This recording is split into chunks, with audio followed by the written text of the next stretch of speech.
You might build this Super Bowl 21 and a half at Soldier Field on a gorgeous night. The weather could not be better. Late summer, temperature in the mid-60s. It's dry, no rain expected until well past the game. And Bill Parcells, who began his career with the Giants with 4 victories in a season back in 1983. And since then, he's come on to the point where the Giants last year are the Super Bowl champions. And here we go, the kickoff in the direction of Lee Roussad, who comes out past the 20 and is taken down at the 24-yard line. And the offense now for the Giants before this roaring throng, Phil Simms. And the last time we saw Simms, 22 out of 25 in the Super Bowl against Denver.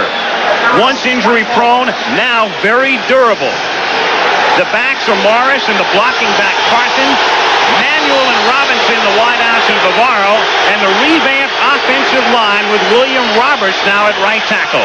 They send Carson in motion on first down, fake the draw to Morris, and a lot of time for Simms, and over the middle complete to Manuel, who missed most of last season with a knee injury. And so the Giants begin with a pass to the 44-yard line and a first down. Reggie Phillips covering on the play. The great front four. Perry is weighing in at about 315. Dent on the outside. The terrific linebackers, Singletary, fully healthy again after a groin problem last year. And the secondary, revamped and perhaps somewhat suspect at the corners. We'll see as we go along. Manuel in motion from the 44-yard line. And it's Carson who takes it to the 50 for a gain of 6. Maurice Carthen, normally the blocking back. Dent and Marshall making the tackle. Carthen now in his 3rd year with the Giants, yet to score a touchdown. I think Bill Parcells was really pleased to see Phil Simms loosen up with that one quick completion. If he's been doing anything wrong, and Bill talked to him a great deal this past week, he's been trying to do everything just absolutely perfect. He's got that out of his system now. He can relax and settle down. Manuel is the man in motion, and here's Morris' first carry of the season, and he gets a first down inside the 40 to the 39-yard line. So an impressive opening drive for the Giants. Simms to the air, Carson on the ground, and now Morris on the ground. His numbers through 5 years. Joe out of Syracuse. First down. I think Mike Ditka is seeing a self-fulfilling prophecy. He told us yesterday that he thought the Giants were going to come in and open it up offensively, that here in the playoff game they were far too conservative offensively, and I think he's getting what he thought he was going to get, but I don't know that he expected these kind of results. First and 10, New York at the Chicago 38-yard line. Simms to throw for the second time. Good protection again, and incomplete, intended for Stacy Robinson. Stacy Robinson starting along with Manuel. Last year, Bobby Johnson was their key wideout. He was subsequently sent to San Diego and then waived by the Chargers, but they picked up a couple of rookies that we'll be seeing before too long, and Mark Ingram and Stephen Baker. Not a completion, but a good read by Phil Simms. He wanted to go deep to Lionel Manuel. He was double covered, as he will be most of the night. He read it, checked off, didn't get the completion, but fired over to Stacy Robinson. Second and 10 at the 38.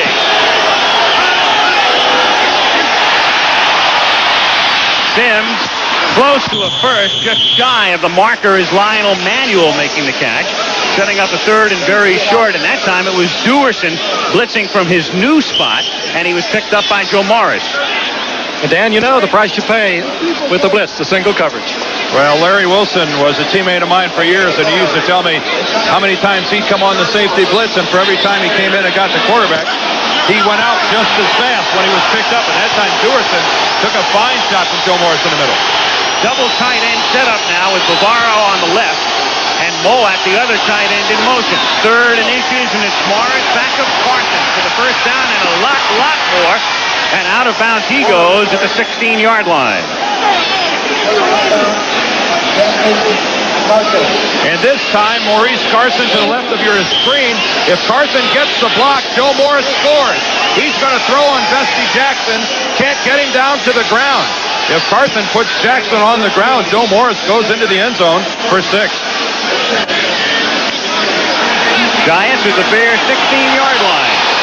This time sending both wide receivers to the left.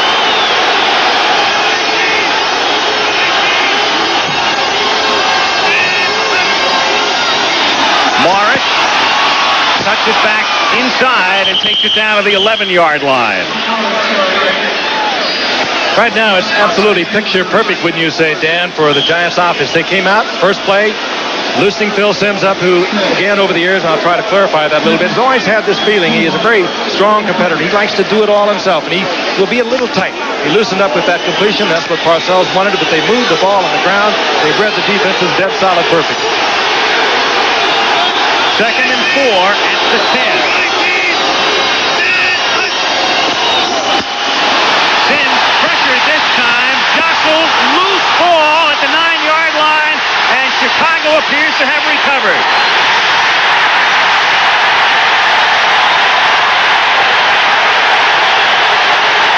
So the Bears get the first big break of the season, and coming off the field with the football is Wilber Marshall. Bears football. Todd Bell is going to come on the safety blitz from the upper right-hand corner. It's good protection early. It collapses. You see Bell come in and the hit. Clearly a fumble. And Wilber Marshall in to pick up the ball. And the Bears, even though they were getting jammed defensively, come up with a play when they need it. And so the Giants start 87 with the same problem the Bears had last year. The Bears had a lot of trouble scoring when they got deep into opposition territory. This time they're the beneficiary.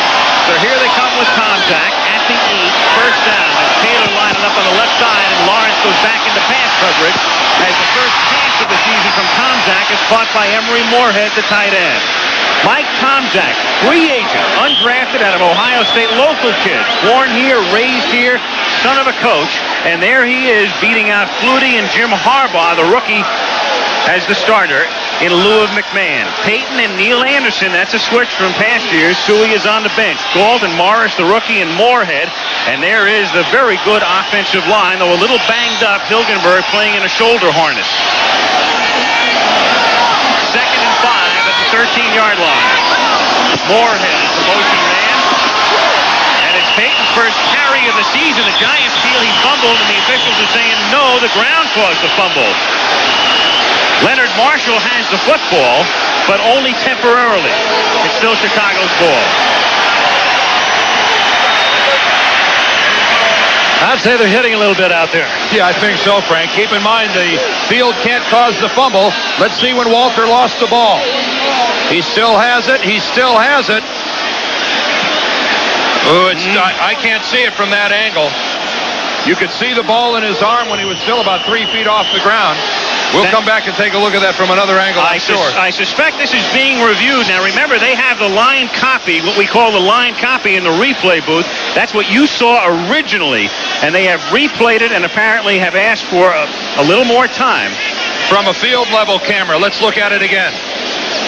Now, Pepper Johnson's in the ground definitely there. You can see caused a fumble. Walter Payton had the ball when he hit the ground. Art McNally, that's not the man in your shot there. Art McNally is the replay official tonight. I don't think there's any doubt. Review, the play stands as called on the field. Barn is down. It'll be 3rd down. How would you like to have reversed it in this crowd? It had your head to you. Well, they did the proper thing. Walter clearly had the ball when he hit the turf. That's a dead ball. 3rd down and 2.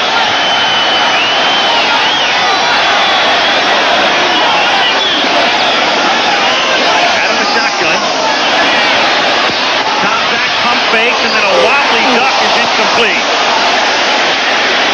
Tomczak dropped by Lawrence Taylor after he got rid of it. 4th down, and they'll punt. Let's take a look in the middle. How do the Bears protect? That's good protection. Mike Tomczak, even though Taylor gets there late, keep in mind Tomczak had at least 4, maybe 5 seconds to go downfield to his second, maybe even his 3rd receiver. So good job that time by the Bear offensive line. Brian Wagner, who won the job from Maury Buford, has his punt blocked. And in the end zone is Tom Flynn for the touchdown. Flynn blocked the punt against Green Bay last year and scored a touchdown. It was blocked by Eric Howard, the backup to Jim Burden. Nose tackle. blocked it, and Flynn picks up this year where he left off last year by scoring a touchdown. Special teams, they will do it so frequently, and you saw a great example of it. Dan talked about it earlier in the pregame show. It pays off for the Giants right here. Good move by Howard. He comes around his man. He's right in the face. Right from the right side, number 74, Eric Howard. There it is.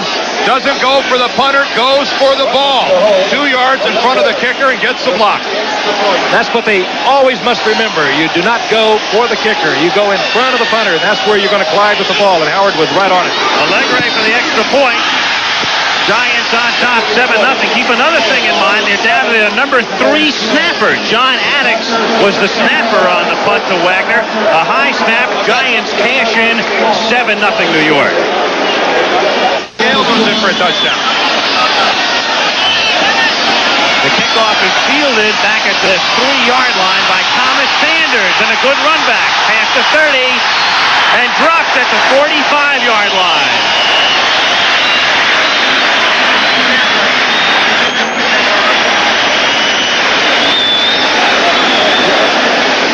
Let's go back and look at it. Look at the key. This is Lawrence Taylor. He's going to occupy 3 people. Here's Eric Howard. Watch him work to the outside, come in and make the block. But look at Lawrence Taylor on the punt return team. Occupies 3 people in the middle. Eric Howard has the rush lane and makes the block. High-priced talent on a punt return team with Lawrence Taylor. 67, Will Johnson could have taken somebody. First down, Chicago at the 45-yard line. The fake to take. Contact protected well, but knocked down by Carl Banks. And it's become fashionable to say that on the part of some, Banks is better than Taylor. Well, he's pretty good. Not much to choose between them. I wouldn't want to tell either one of them that, but they are pretty good bookends on either side. The number 1 draft pick from 84, Carl Banks, has just almost improved with every game he's played. He was outstanding a year ago, and I'll tell you, you look to the left, you see Taylor most of the time. You look to the right, you see Banks. It's not fun. Tom Zach is one of his first 3. Second down and 10 at the 45-yard line.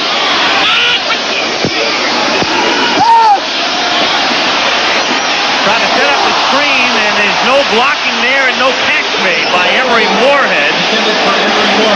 Third down. Tom Zach played at Ohio State. One of the reasons he was not drafted, or a couple of reasons, he was hurt going into his senior year, and he was also very inconsistent. But the Bears picked him up. It came down to a choice between Chicago or Buffalo for Mike, and he opted for his old hometown. And when you have a young man like Mike Tomczak playing in a game like this, that's not the kind of help he needs from his teammates. A veteran like Emory Moorhead has got to help him out better than that. Third down and 10 from the 45-yard line. Pressure, and he gets it away, and it's complete. Dennis McKinnon making the catch and appears to be a little shy of the first down. McKinnon missed all of last season. He was hurt, and now working his way back into the lineup, but it's 4th down and 1. McKinnon really strong underneath. He works well. He doesn't have the great speed. Maybe not all the way back from that knee surgery following the Super Bowl 20, but he works well with Willie Gault. And Ron Morris, the rookie, number 2 draft pick out of SMU, has been spectacular for the Bears. They have 3 fine wide receivers, and the Bears are going to go for it. First big decision of the game, 4th down and inches at the 45-yard line. And they don't get it. Neil Anderson, the new number 1 fullback, tossed by Eric Dorsey, who has taken over for George Martin as the Giants starter. And so it's Dorsey on 4th and 1, stopping Anderson, and New York takes over near midfield.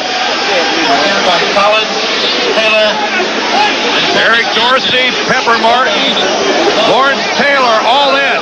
And the Sanders kickoff return goes for naught. The Giants are strong.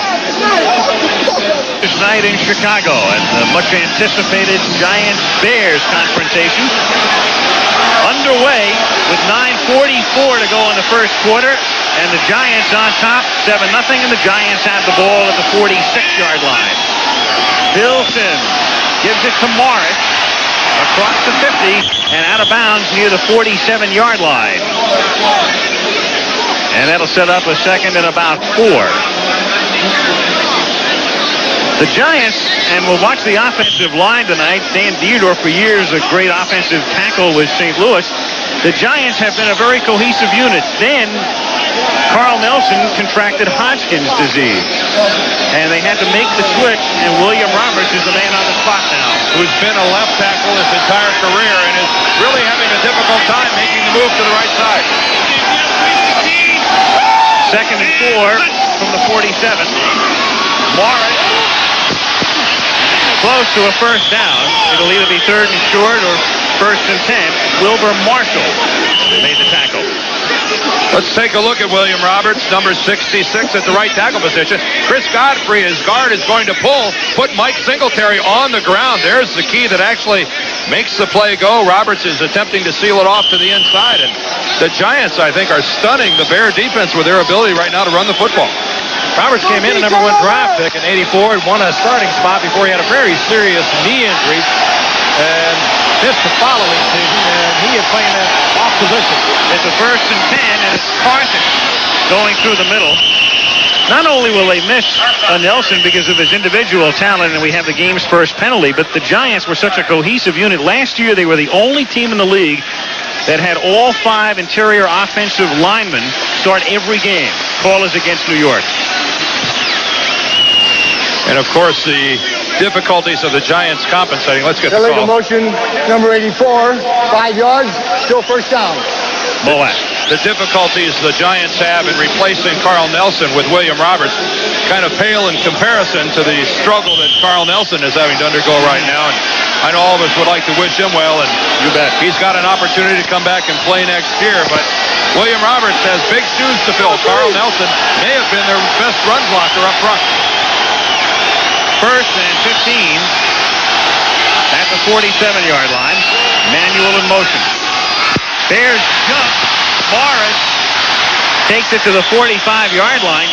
Singletary came flying across, but there's no flag. Well, I think we're starting to see the Bear defense get a little ornery. I thought Singletary was extremely close to being offsides, Frank. He timed that as well as you could.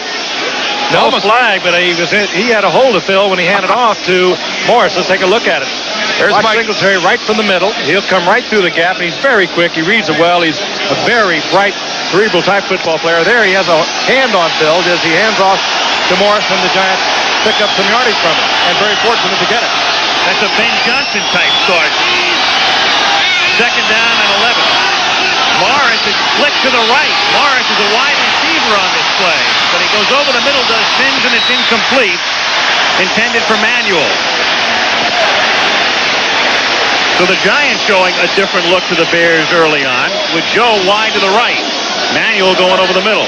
Manuel is so sure-handed. That was right in his hands. Manuel missed, of course, much of last season, injured in the 4th game. Was off to a great year a year ago. But he's back. When he's in there, he gives the Giants a different dimension. He is, without a doubt, their finest pass receiver. 3rd and 11. Giants lead 7-0. 7:56 to go in the period. With 4 receivers out into the pattern, over the middle and incomplete. The pass intended for Tony Galbraith. Phil was just getting a little antsy. He was getting crowded back there, and he wanted to unload that thing and save the sack. Had those dancing feet. He had a lot of time. There just was good coverage downfield on the part of the Bears secondary. Now Sean Landeta, and there's only a breeze tonight. He's thrilled about that. Back deep is Dennis McKinnon. A wobbly angle kick that takes a good Chicago bounce and is down at the 23-yard line. And there's a confrontation that begins to break out. There's also a penalty marker down on the play. I think because of the high snap, the Giants went downfield early. The high snap threw Landeta out of his rhythm, and some of his cover men left early. Might have been Bart Oates. Anyway, the official tonight, the referee is Jim Tunney. In conference now with the back. in conference now with the back judge, and the back judge is Tom Sifferman. All right, Jim. What's happening? Inquiring minds want to know. An eligible man downfield on the kicking team. Personal foul, number 45 on the defense. Personal foul on the offense. Replay, 4th down. Look at this interior group in the middle. They can't leave until the ball is snapped. Now the high snap is going to throw them out of their rhythm. On a night like tonight with a lot of crowd noise, 3 of them in the middle. Left took a yard downfield step before the kick. Can't do it, but Gary Fensick's penalty means we'll do it again.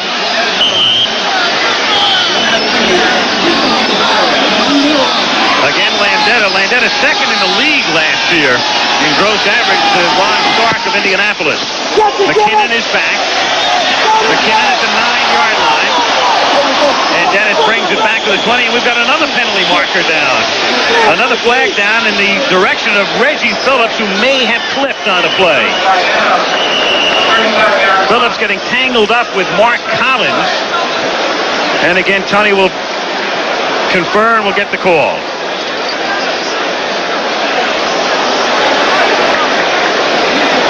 Illegal block on the return. Number 48, 10 yards. First down, Chicago. It is Phillips. And it will move the ball back to the 6-yard line. Here it is. Phillips is number 48, clearly from behind. He smothers Mark Collins. 3 penalties on 1 punt. Not a real good exhibition. For Monday Night Magic. There was magic on the sidelines last week at East Lansing, watching his alma mater take on USC, and here he is in Chicago tonight, making his way back to the coast very slowly. And watching a hard-hitting football game, I can tell you that for sure. Giants ahead, 7-zip. Bears have the ball at their own 6 after the punt and penalty.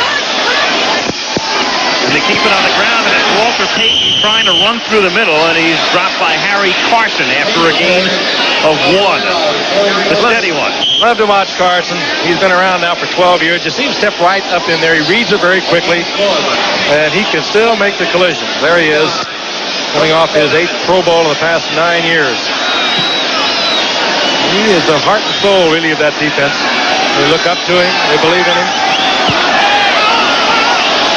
2nd and 9. Tomczak flushed out and lost it into traffic and out of bounds. Intended for Emory Moorhead as the pass started to float, and Kenny Hill was covering on the play. So far, the Giants have not been affected by the loss of Terry Williams, their ordinary starting quarterback, who is out on injured reserve with a pinched nerve in the neck.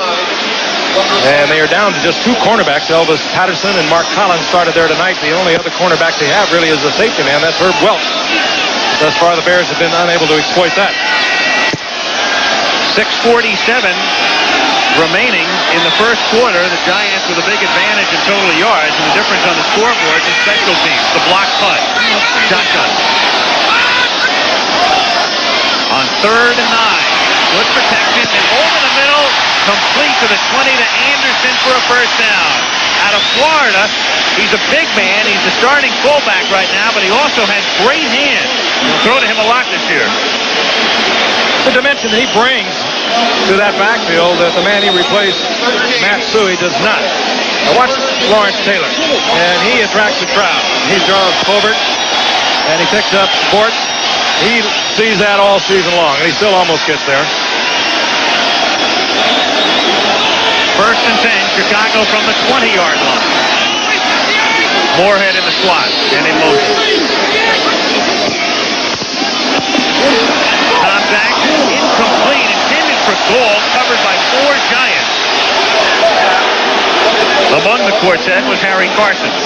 One thing about Tomczak, and we had a chance to visit with him yesterday, for a kid who's a free agent and under a lot of pressure, remarkably poised and apparently very, very confident as well, at least on the outside. You have to be pulling for him. He came in a free agent 3 years ago, was winner of 7 of his starts a year ago. He had 3 touchdown passes. He had 10 interceptions, and he has really got a different attitude this year. Also technique. Second and 10 with Peyton in motion. Anderson, nice cutback, 30, and dropped at the 37-yard line on an ankle tackle by Terry Kennard. That's why Ditka wants him in there. You saw him a moment ago as a receiver. One of the things that Matsui, who can block so well, could not do, the longtime starter for the Bears. But Anderson, number 1 draft pick a couple of years ago out of Florida, is a great running back. Here he reads the hole, reads the draw play beautifully, sees the Hunt is in the hole, steps it back to the right side, turns on the speed, and we know he can fly. The final game a year ago against Dallas, 58 yards for a touchdown, and Mike Ditka decided I just got to get him in there. At the 38-yard line. Bears on the move with Peyton in motion. Anderson stays in the block, and Tomczak goes from Moorhead, and he can't hold on to the 45-yard line. Hit by Kennard as the ball came to him. Second down. The Giants in the secondary, Frank touched on the corners, and remember now, Kennard coming back off surgery. If you look at that play, what happened, Mike Tomczak had Emery Moorhead and really waited too long to throw him the football. Terry Kennard was to the far side of the field. Moorhead was open for about 8 or 9 yards before he got to Terry Kennard. That was clearly a play. If Mike Tomczak could have made that throw just a split second earlier, that would have been a completion. Second and 10. And over the middle again for Anderson, incomplete. He couldn't get his hands positioned right. He was there and the ball was there. Looked like he couldn't get his hands in the right position. Third down. He was there, and Tomczak just had a little too much on it. The protection by the Bear offensive line is flawless. Look at the field of vision Mike Tomczak has, but you can see that ball just sails. He had to put it up in the air. Pepper Johnson had the coverage underneath. Kennard had it long. A well-timed leap by Anderson, and did you see him have his hands on the ball and then looks at Kennard? That'll happen. Got to look at the ball all the way in. They've met. Third and 10. Tomczak steps up deftly and hits Anderson. He has the first down. He's inside the Giant 40, the 30, puts on a nice move and takes it to the 15-yard line.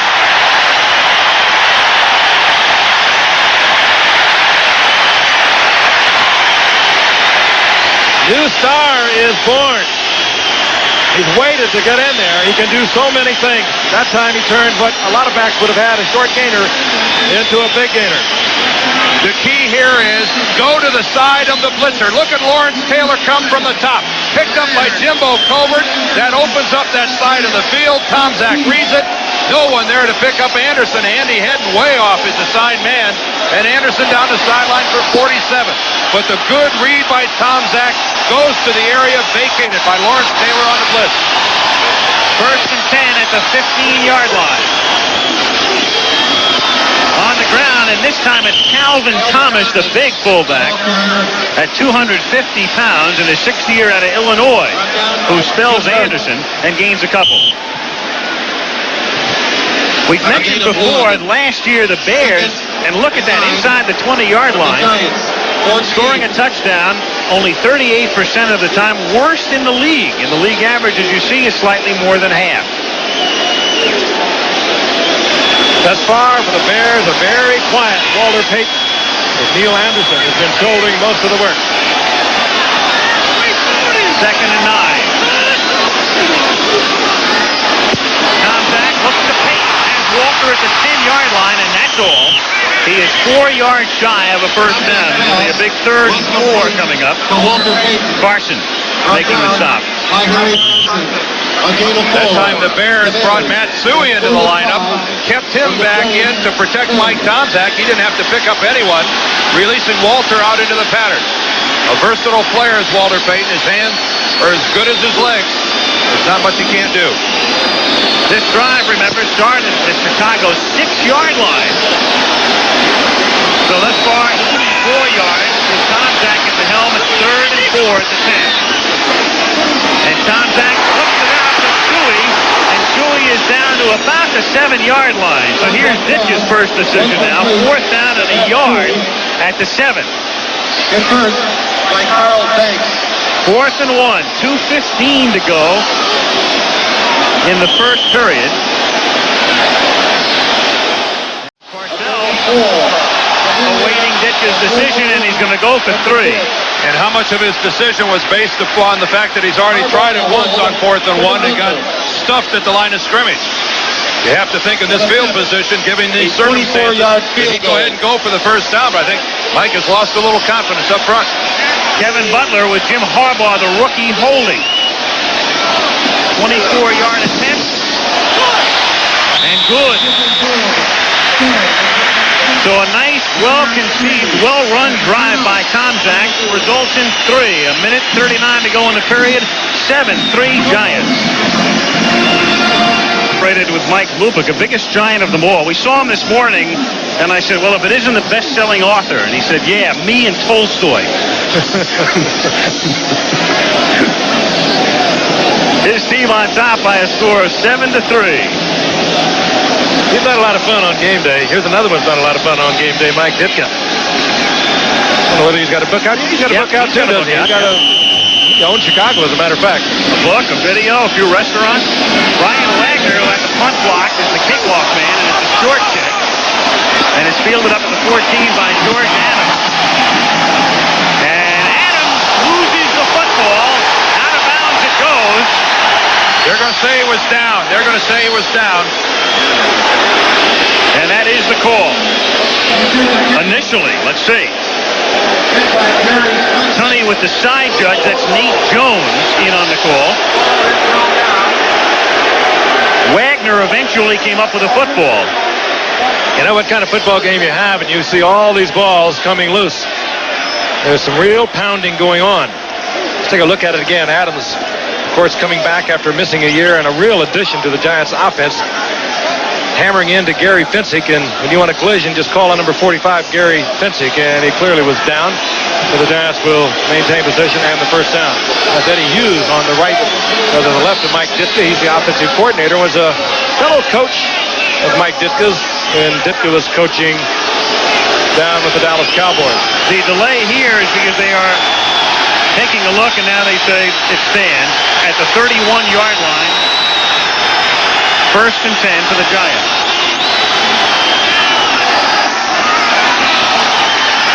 Sims goes over the middle, and there's the first catch of the season for Mark Favaro, who had such a fabulous year in his second season last year, and he begins 1987 with a catch with 1:11 to go in the period. What a graphic illustration of the way Phil Simms has grown up, though. He looked over to Stacy Robinson. That's where he wanted to go. He turned around with no hesitation. He knew where Bavaro was going to be. He popped it to him and gets the first down. Bavaro lining up on the left side. That's the strong side for this play out of the I formation at the 47-yard line. Toss to Morris. And he's wrapped up by Steve McMichael in his 8th year out of Texas, who has started every Bear game over the last 3 years. A great front four. McMichael, a fellow who had a rather ignominious beginning to his career, picked by the Pats in the draft and then waived by them. William Perry, the fridge. Brad Benson, number 60, the left tackle. Go low on the big guy. That allows Joe Morris to turn it up. William Perry has gone through countless drills, jumping over a blocker. That time he didn't make it. 2nd and 8 in the waning seconds of the first quarter.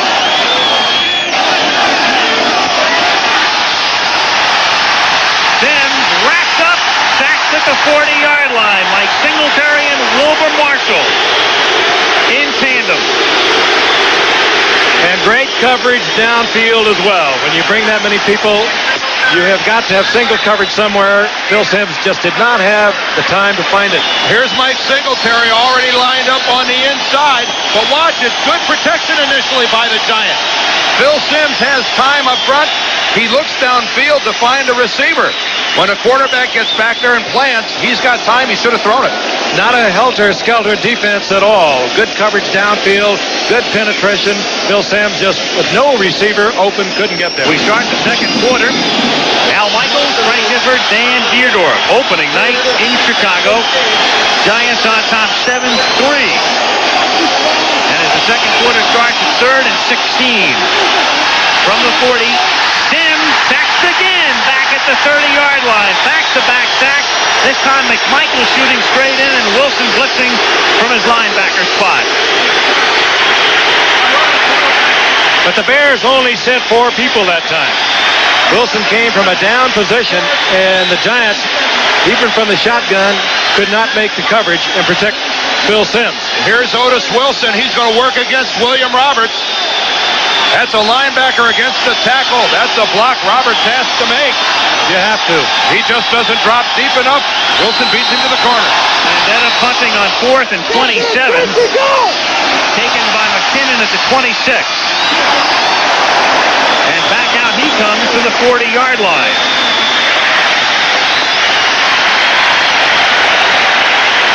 So the Bears have the ball, and this ABC Sports exclusive is being brought to you by Mercedes-Benz, engineered like no other car in the world.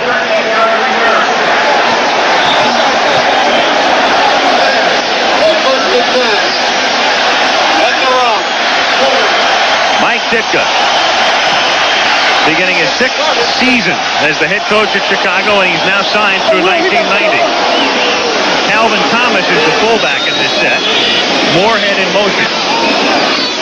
And it's Walter Payton for a gain of 3 as he goes to the middle, and he is stopped by the man in the middle of the Giants line, Jim Burt, number 64. Lawrence Taylor's going to line up to the outside, but he's just not an upfield rusher. He'll fight off a blocker and work back to the inside. Into the face of Jim Covert, reading it back to the inside.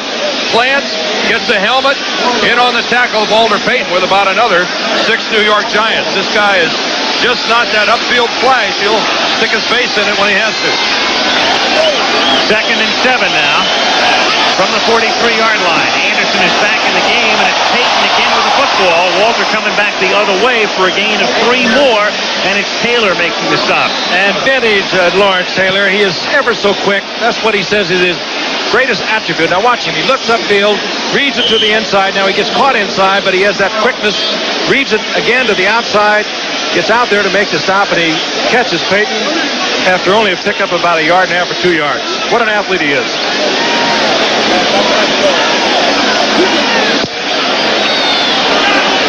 Taylor, the league's MVP, first defensive player since Alan Hayes to win the award. 3rd down and 4. Tom Zach has it tipped, and it's incomplete.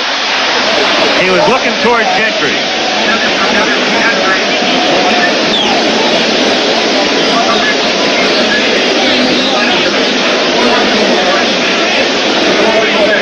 New York Giants, 51 yards rushing.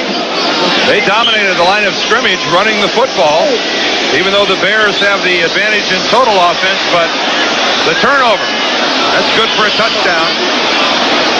Giants on top, 7-3. Now get the ball again, Al. Wagner, who had his first ever regular season punt block. Remember, he's the guy who had the 8-yard kick in Denver and then was traded to Chicago and beat out Buford. And again, the rush is on. He gets it away. Not a thing of beauty, but it gets down to the 13-yard line. And Phil McConkey, and the sure-handed overachiever, takes it out to the 27-yard line. And again, a high snap that time from Addix. So the Giants have it when we come back. Giants from the 28-yard line on 1st down, and movement with Bavaro. An array of flags. They're after Mark Bavaro. He's already been in a scrape with Richard Dent, and this time Todd Bell gives him a little kiss to the chops. Clearly Mark is offsides. Original contact was with Hampton, but watch Todd Bell come in here. Hi, Mark. Oh, Bavaro starts it. Bavaro gives him a shove first. We may have multiple flags. Offense, number 89, 5 yards, go 1st down. No other penalty. A little finger pointed at Todd Bell, but he does not get the penalty. Bavaro, the quiet one. He's the one that Joe Parcells says he'd like to go to war with. He is tough. He doesn't say much. He just does it all with his actions. He's having a hard time getting off the line of scrimmage, however. 1st and 15. Giants on. 1st and 15. Giants on top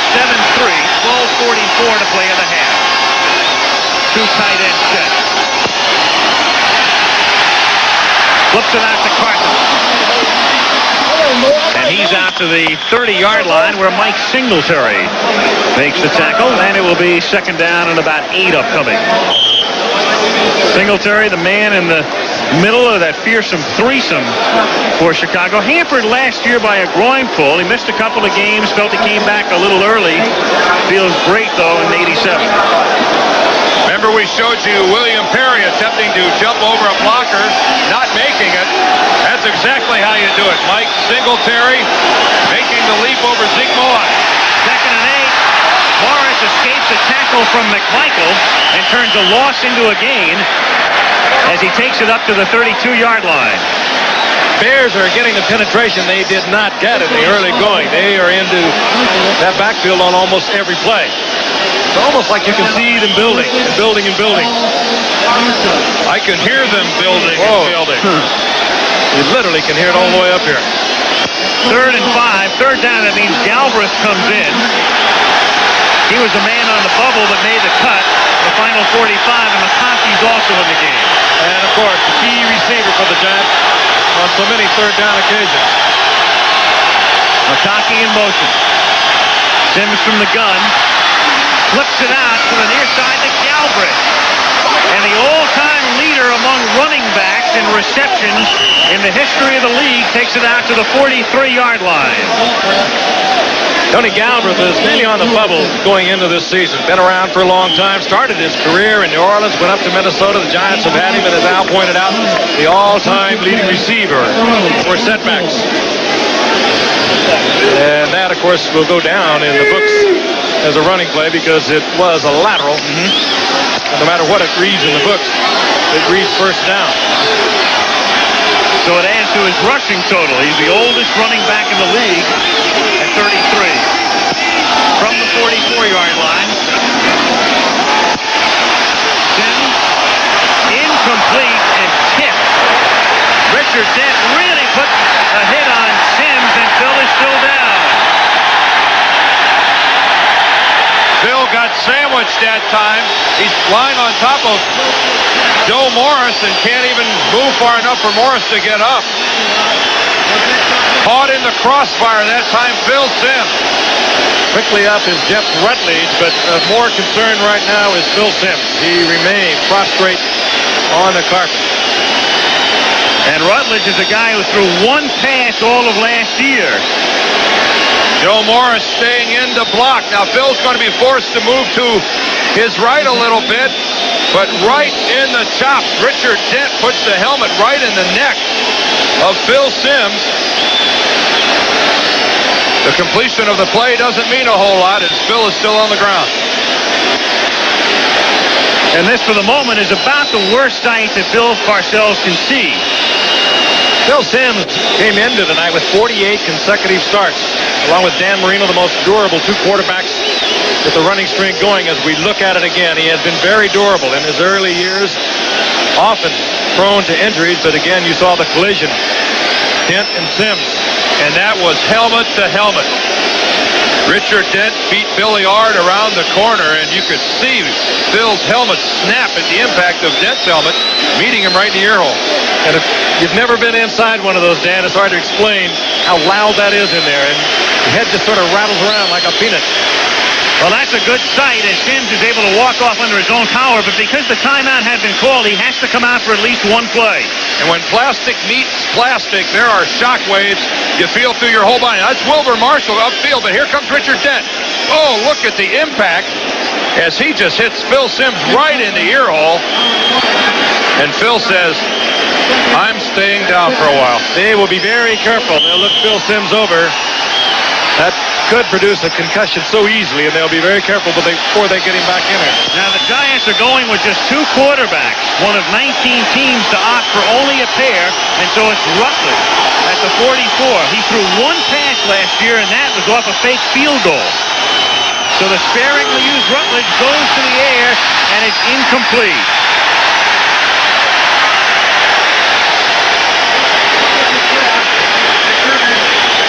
Rutledge last season, one complete pass, one completed out of 3 attempts, and here comes Sims again. And that's the rule. If they have to take a timeout for an injury, even if you're all right right, you still have to come out for that one play. He must have convinced them, I'm all right, I'm in Chicago. And the score is 7-3. They would give him the rundown. You've had it, Dan. And he obviously passed it. 3rd and 10 as he comes up in the shotgun from the 44. Stays in the rolling pocket and then throws out of bounds. And there's a flag down on another hit, this time by Otis Wilson. Laid on Sims. And so what would have been a punting situation instead will have a different result. Personal foul, unnecessary roughness on the quarterback, number 55, 15 yards, first down. Well, they don't fool around about that anymore. It's probably a good thing because quarterbacks are so vulnerable once they release that ball. But anything, they are calling it even more quickly than they have in the past. And that's a big penalty. It's not only a first down, it keeps possession for the Giants instead of the Bears getting the ball back as it moves it to the Chicago 41. 10-15 to play first half. Giants on top 7-3. Giants scoring on a blocked punt.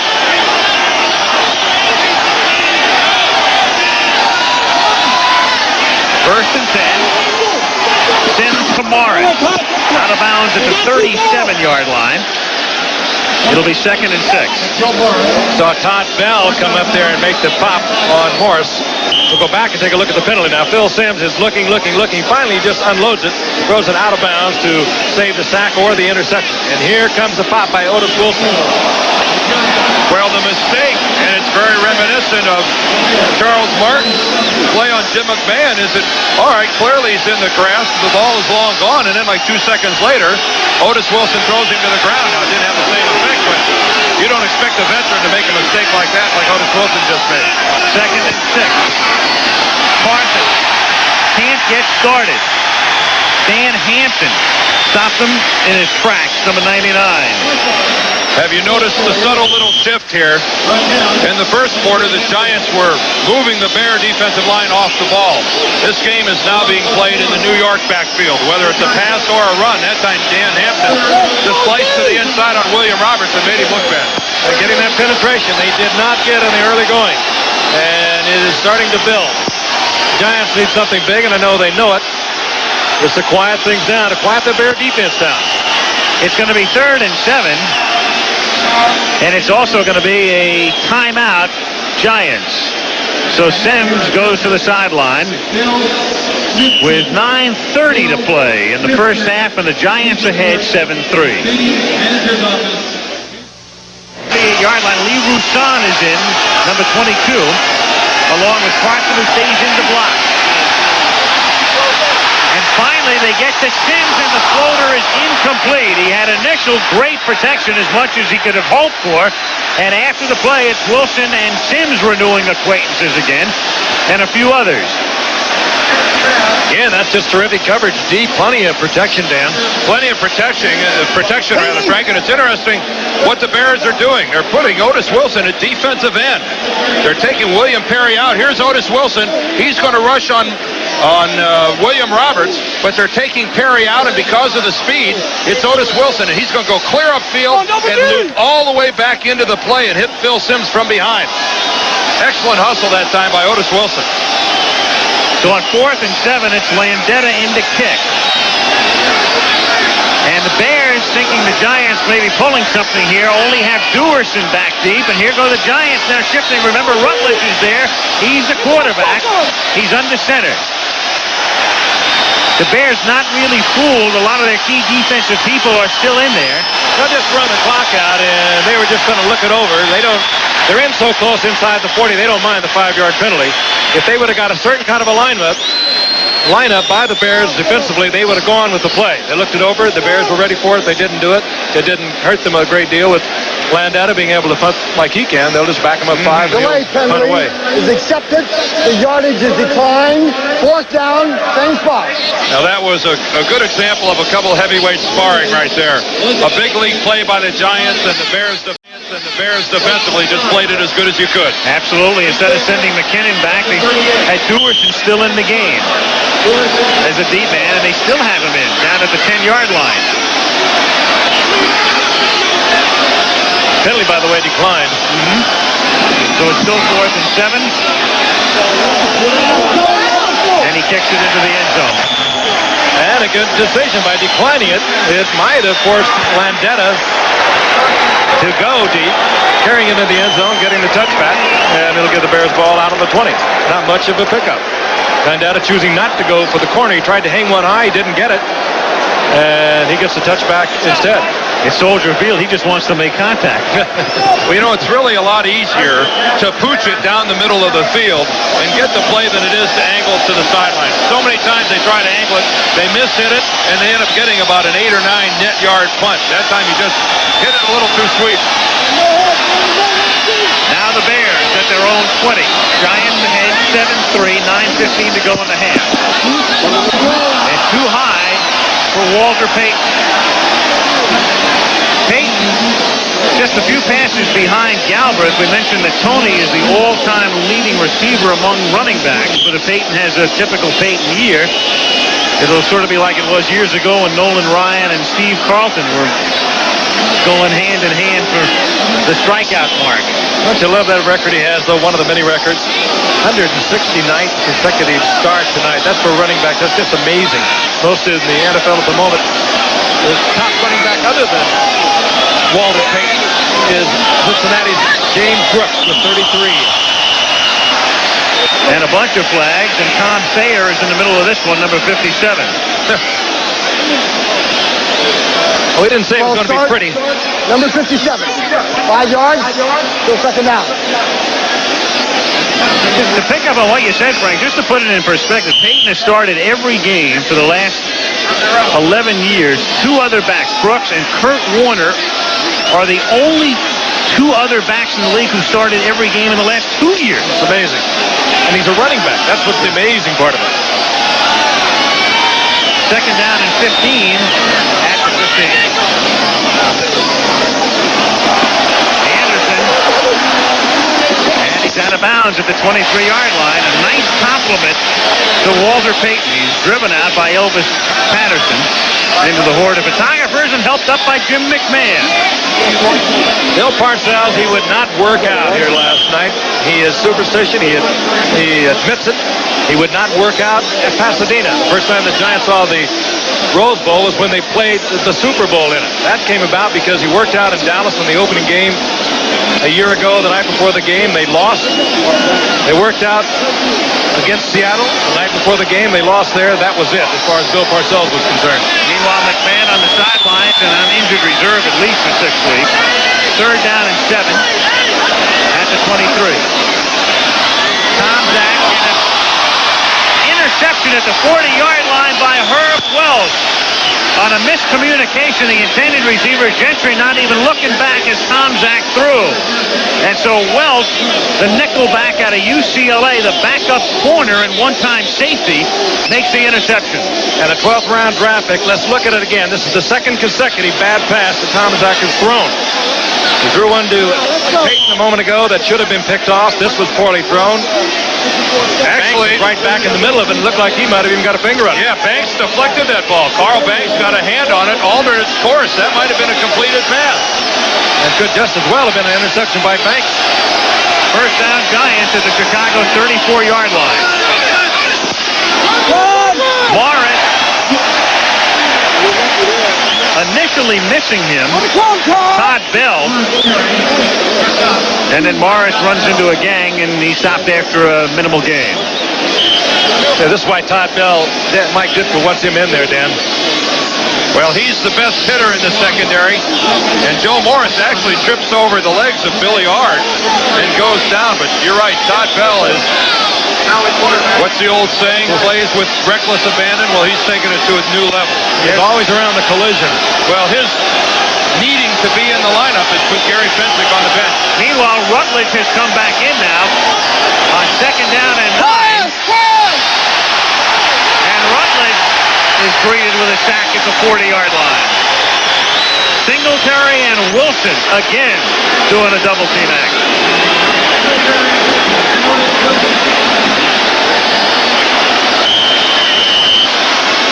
If you're going to go back in the pocket, have a plan. Jeff Rutledge this time looks like it all happened too quickly. He goes back and plants, looks looks upfield. Now, Richard Dent had the first shot, but he really never even got his arm in a position to throw. Rutledge had the appearance of a man who went back there and really had absolutely no idea to do once he was there. So Sims on the bench, 3rd and 16. Rutledge out of the shotgun from the 39-yard line. Going deep for Robinson, and he can't hold on.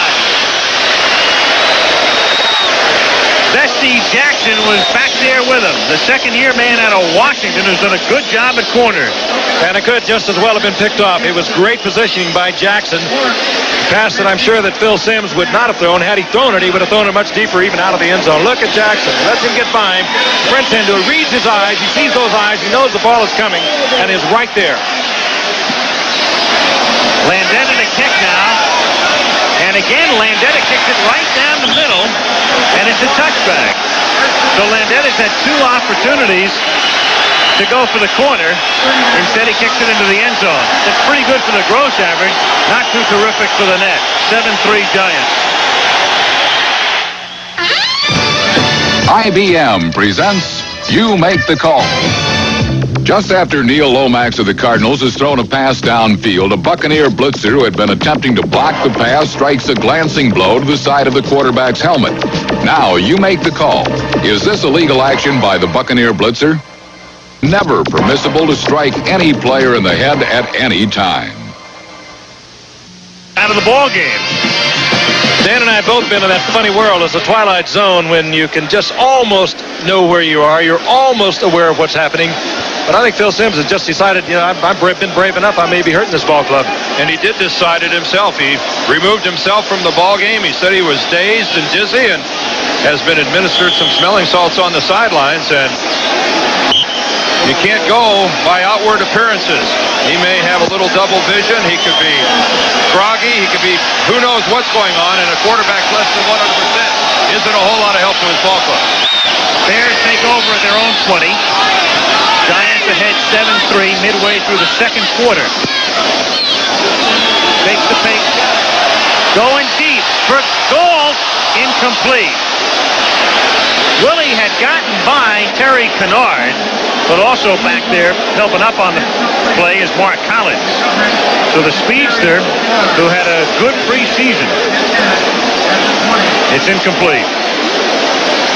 Well, I'm not surprised that the Bears tried to go to work on Terry Kennard with Willie Gault. Willie that time running an unusual fly pattern to the middle of the field. He went by Kennard, who was playing the free safety, and a good 30-35 yards down the field. He went by Kennard like Kennard's feet were in cement. A little better touch by Tomczak, and we would be looking at an 80-yard fair touchdown. 2nd and 10. You know why Parcells is scared of Gault when you saw the yards per catch average through his career, and that was figured from a sprinter. 2nd down and 10 at the 20.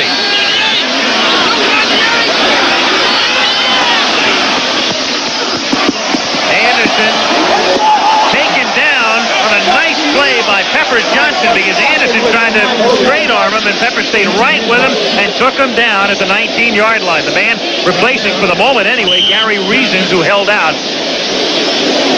Dan spoke of the sparring that goes on the football field. The Giants were up there showing blitz all the way. Tomczak changed it off to the play that he had been given when he got that particular blitz. And the Giants automatic out of the blitz. Harry Carson reading what Tomczak had done, and it just continues to go that way. Little punch here, little jab there. 3rd down and 11 from the 19-yard line.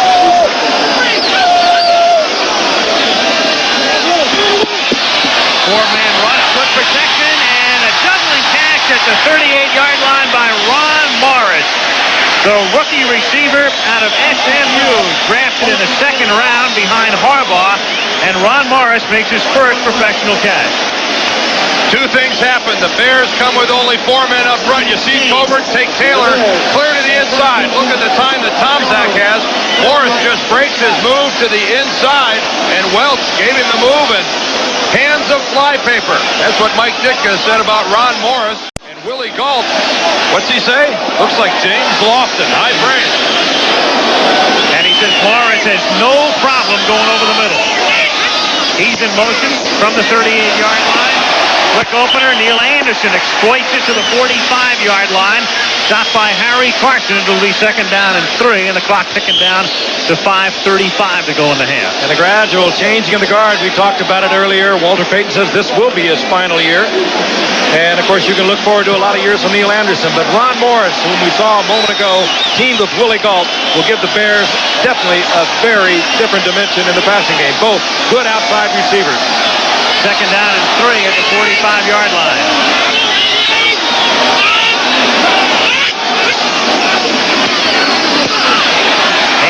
For a gain of a couple. Lawrence Taylor makes the stop. We were out at the Bears camp yesterday talking to Peyton, and we said, hey, Walter, no kid now. Your final year? He says, this is it, make no mistake. Well, he did it a lot better than that. No one pursues down the line of scrimmage better than Lawrence Taylor.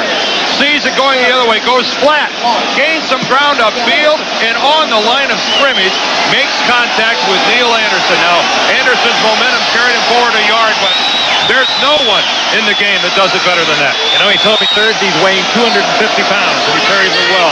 3rd and 1. Calvin Thomas is in the game, and Moorhead's in motion, and they give it to Walter. And he should have the 1st down, at least from our vantage point with the naked eye. And Eric Dorsey and Harry Carson are in on the tackle. 1st down, Chicago at the 49.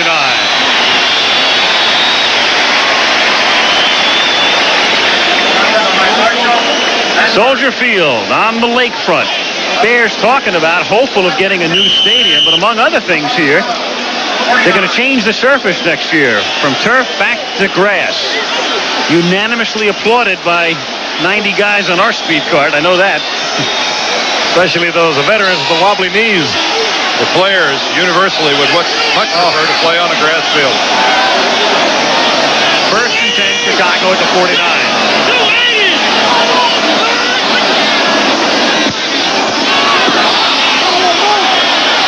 A little pass and a little gain. Willie Galt. Collins contending it should be his ball, but he's a party of 1. Mark Collins really stunned the Giants when he came up a year ago. He was a starter almost from the moment he got here. He didn't take over until a little later on when Elvis Patterson was injured. But let's take a look at it again. He's reading Galt. He knew that Galt was not going to get by him. He has great confidence for a second-year man. If Galt tried to go by him, he would have given him a terrific shot. Willie really used his speed on that pattern, didn't he? 2nd and 8 at the 49.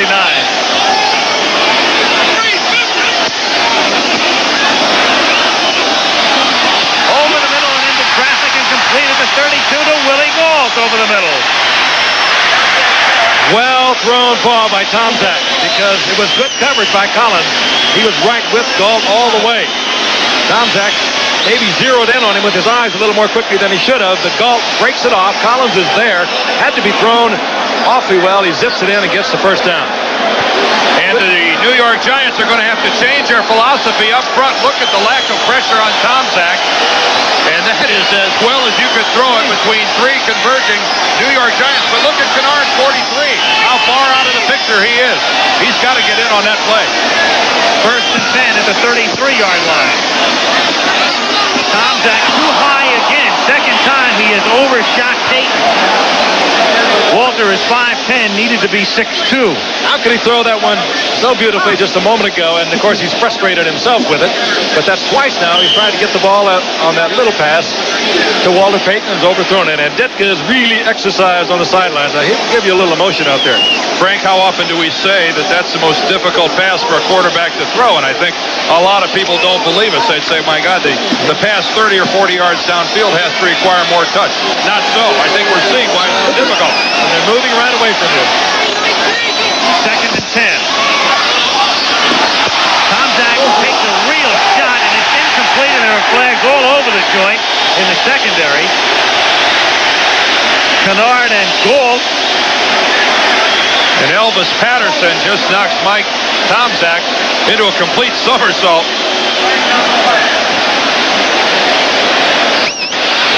Let's begin right in the middle. Defense, number 43, 1st down.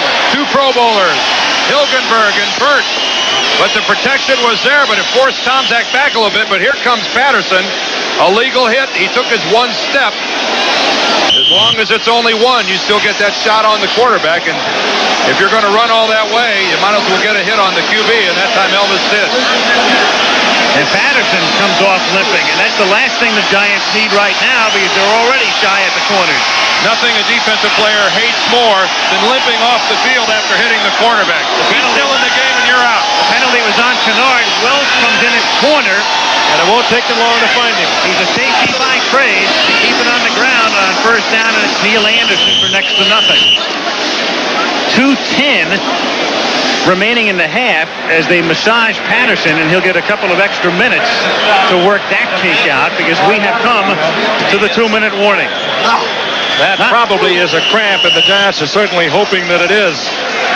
Not much scoring, but a lot of slightly better ground attack. And then when you take a look at the passing yardage, and if New York had one big advantage here, position by position, it's a QB, but the Bears with a big edge in the air. Not unlike the game we thought we'd see, though, Al and Dan. This is a Giants-Bears game. Cosmetically, not something to write home about, but there is some tremendous hitting going on. They could change dramatically on any play. 2 minutes to go in the half. Second down and 9. Matt Shuey is in the game. And they give it to Payton. And Walter is taken down out of bounds by Kenny Hill at the 17-yard line. The Bears have all of their timeouts remaining, all 3. Nothing new watching Walter Payton go around end. That time his right guard, Tom Thayer, got the block, turning the corner, pulling all the way across the formation. And Walter Payton, of all his thousands of yards, the majority came around the end. The man has a tremendous ability to run the sweep, set up his blockers, very reminiscent in that respect, Frank, of Jimmy Brown. And I did a little math the other day, and with Walter Payton works out to a little over 9 miles in rushing. And if you figure you're getting knocked down every 4.5 yards of that 9 miles, you've been on the pad a few times. Still a remarkable injury-free career. Well, the Bears, interestingly, had to take a timeout here, spend a timeout after a play that went out of bounds, and that's one they really didn't want to use necessarily. Again, Frank talked with Lawrence Taylor. Some of you who saw the pregame show saw the beginning of that, and we'll finish that up, and we'll take a look back at some of the upsets yesterday. Also some other football news. Taylor talking about the involvement with drugs. Taylor, one of those who is part of what we would call the Giants Book of the Month Club, and there have been 11 of them. LT living on the edge. There's a very revealing talk with Lawrence.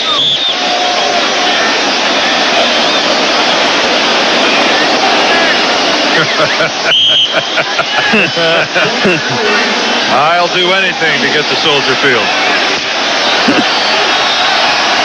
Better hope there's not a playoff game here. Third down and 3 now. Anderson and Sanders are the running backs, and Moorhead sets up in the slot to the right.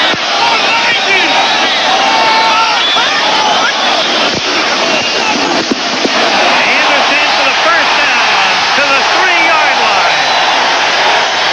Oh, he's something. The block by Tom Thayer, the left guard, really sprung him. But what a great glide by Anderson. You can see when they took him number 1 a couple of years ago. Watch him coming right at you. You'll see the block by Thayer, but look at Anderson. He sets it up, moves to the outside. It's against Lawrence Taylor. Knows where he is, inside the 5-yard line, puts the head down and just bulls it down close to the 3-yard line. He did it all just right. At the 3-yard line, first and goal, Anderson goes to the bench. Thomas and Sanders are the running backs. And whistle before the snap. A delay of game, I believe. They might have taken too much time. 5 yards.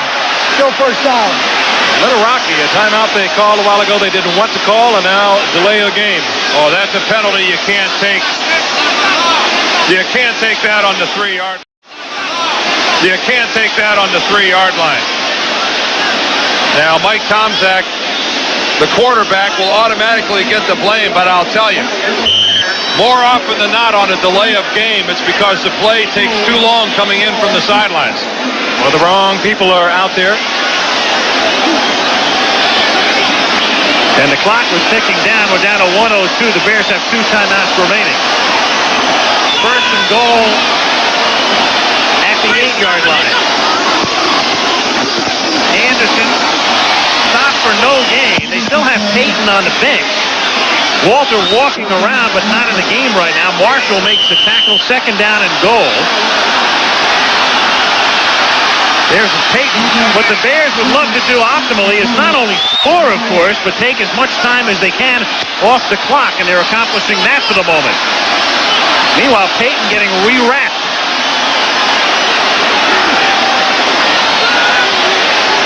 Second and goal, a half a minute to go in the half. Morris in motion. And Tomczak over the middle to Suey.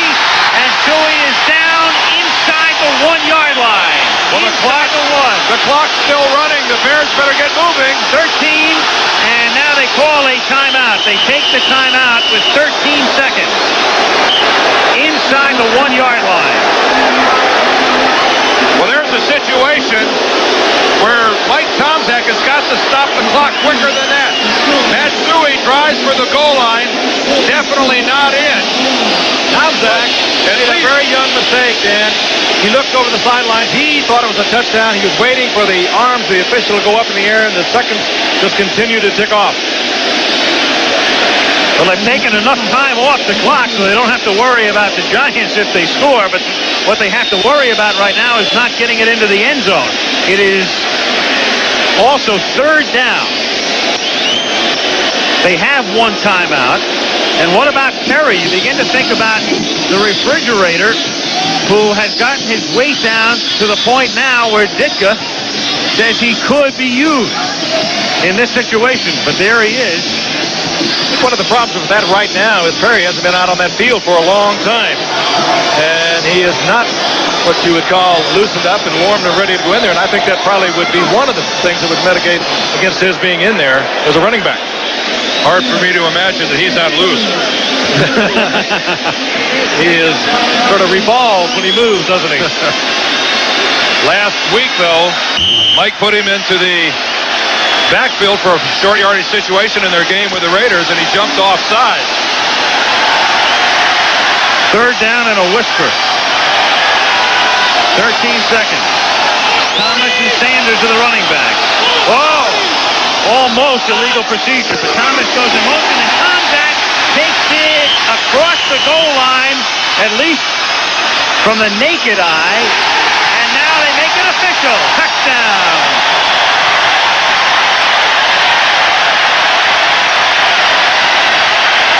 A near disaster. They almost got caught with illegal procedure. Could have very easily. A smart play by Calvin Thomas. Jumping off sides, but keep in mind he's a back. He can move, and then he went ahead and went in motion parallel to the line of scrimmage.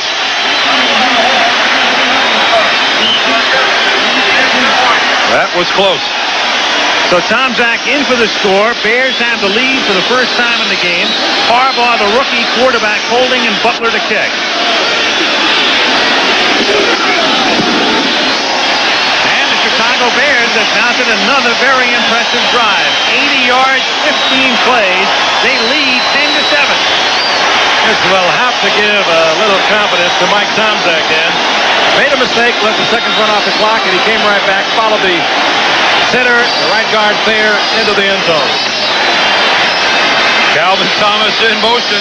He's completely out of the play, and that was smart, but Hilgenberg, Bortz there, Van Horn, Covert. The surge this time belonged to the Chicago Bears. Leapfrogging, Calvin Thomas. Finally gets in motion, taps Mike Tomczak, and look at Jim Burt jump clear over the top of Mike Tomczak. If he would have landed on Mike, that might have been a different outcome. If he'd have been flagged for that, Ditka would have been out of his shirt. So would Calvin Thomas at halftime. There's a youngster. What a baby-faced youngster he is. But he's got a lot of confidence. He really grew up during the offseason, went back to school, worked on the basics of the game, and came back in saying this was going to be my job. I'm going to take it. There he is talking to the offensive coordinator, Eddie Hughes. won 7 of the starts he made last year, all 7 of them. Had only 3 touchdowns, 10 interceptions. Had to fight for the starting job and won it in preseason. Wagner to kick off for Chicago. And it's Adams dropping it, and they'll take it to the 20-yard line with time for only a play or two. So there's the man Wagner, who began in such a glorious fashion tonight, having his punt blocked, and that's resulted in all of the Giants scoring. And now the Giants at their own 20 on 1st and 10. Well, what do you do, Al? Do you throw it up? Well, they have to still go with Rutledge. I think we're... Not out of this formation. No, I think we're going to see a kneeling job. Yeah.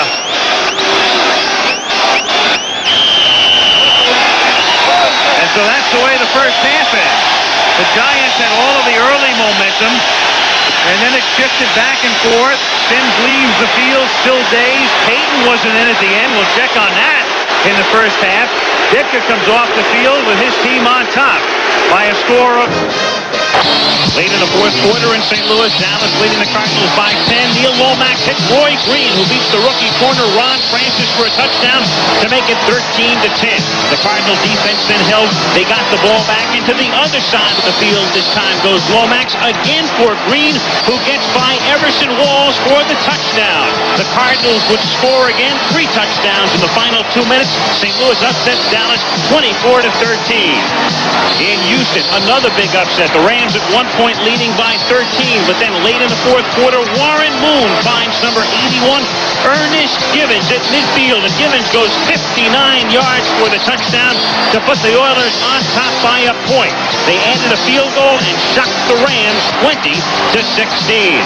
And another upset at Three Rivers Stadium in Pittsburgh yesterday, and this was a precursor of things to come for the 49ers. Early first quarter, Roger Craig hit by Mike Merriweather, coughs up the football. Delton Hall, the rookie cornerback, picks it up and goes 50 yards for the touchdown. The Steelers, after a winless preseason, win 30-17.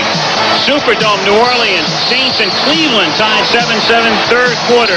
Bobby Hebert eluding Sam Clancy of the Browns, wafting it toward the end zone, hitting Hobie Brenner for the touchdown to put New Orleans, which has never had a winning season, on top. Then fourth quarter, Saints on top by 2. New Orleans gets its second safety of the day. Brett Maxey hitting Bernie Kosar to give them a 4-point lead, and they go on to win by a score of 28-21. The most controversial play of the day came at the end of the Miami-New England game at Rain-Slick Foxborough.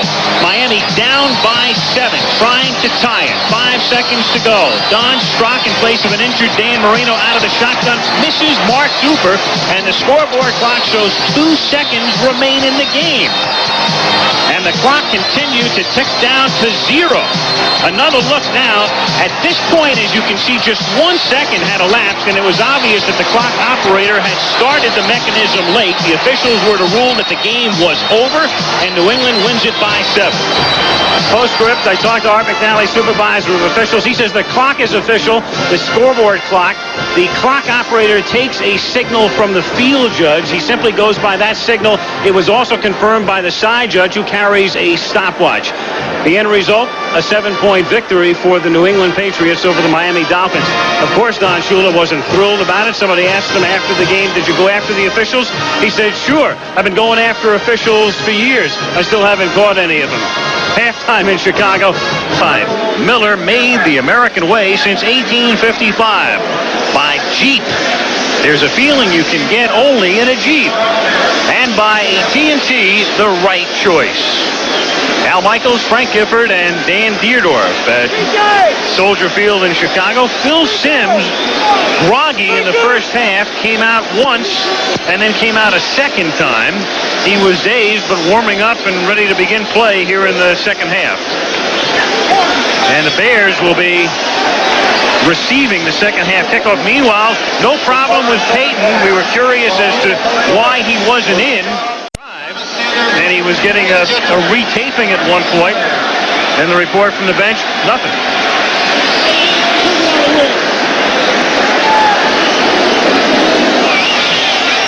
Back to receive. Thomas Sanders is number 20, and it's Dennis Gentry, number 29, who ran a kickoff back to the touchdown on opening day last year against Cleveland. And he wants to duplicate the feat as he makes the catch at the goal line. And gets necktied down at the 23-yard line by Lee Roussan. So the Bears now begin the second half at the 23, and that's a surprise when you look at those numbers. But then again, Sims was not groggy early. Mike Tomczak had a couple of passes dropped, but by and large, those incompletions were because he was high with the football. He's had a tendency to overthrow his short guys. That's something that hopefully he's been talked to at halftime, and maybe he can put a little more finesse on the shorter throws. First and 10 Chicago from the 23-yard line.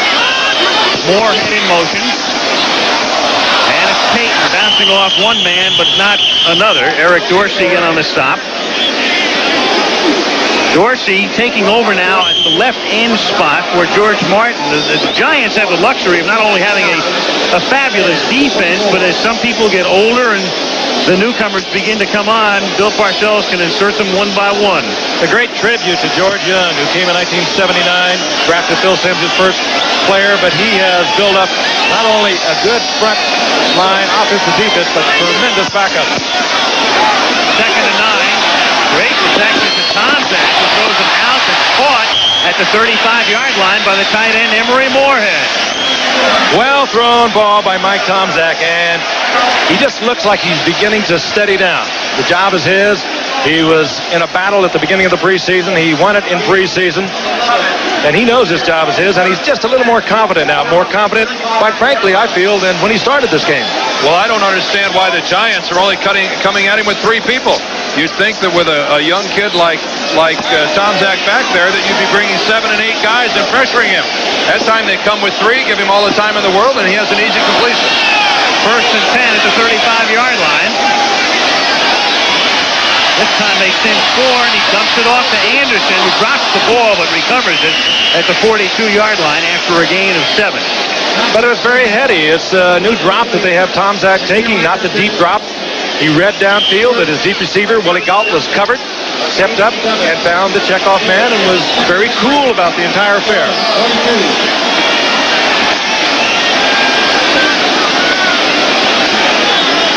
At the 42-yard line, second down, and 4. Neil Anderson is out, and Calvin Thomas comes in. Out of the eye, there's Anderson being worked on.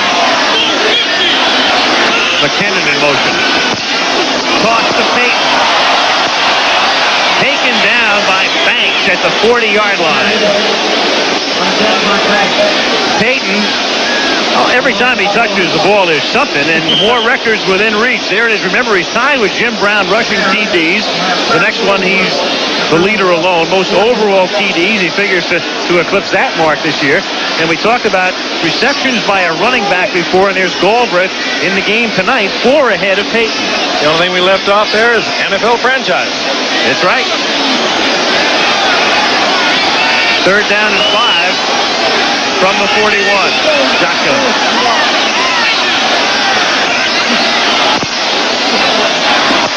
Over the middle, Payton is open, but short of the first down at the 42-yard line. So the pass is complete. Andy Hedden makes the catch, but they're still short of the first down, and in comes Wagner to punt. Giants got the pressure they wanted with 4 men. Tomczak, with pressure, had to dump it off, and they were able to hold Payton short.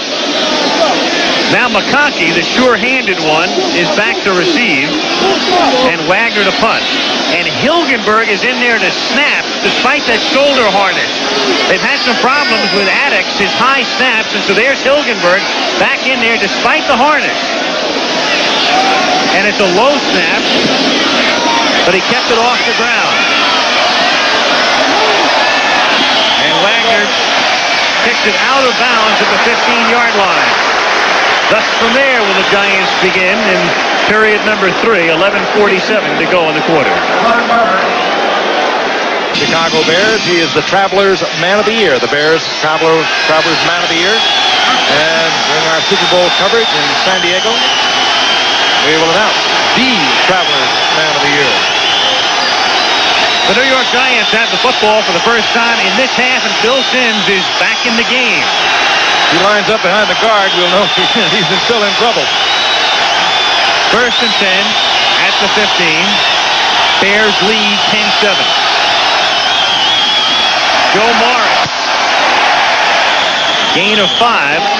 And it'll be 2nd and 5. Wilson and Singletary in on the stop. Simms talking about the Super Bowl said one thing it did is it gave me a great deal of contentment, and well, it should. You all know the raps on him, injury prone and inconsistent and all the rest, and then he has the day of days in the game of games.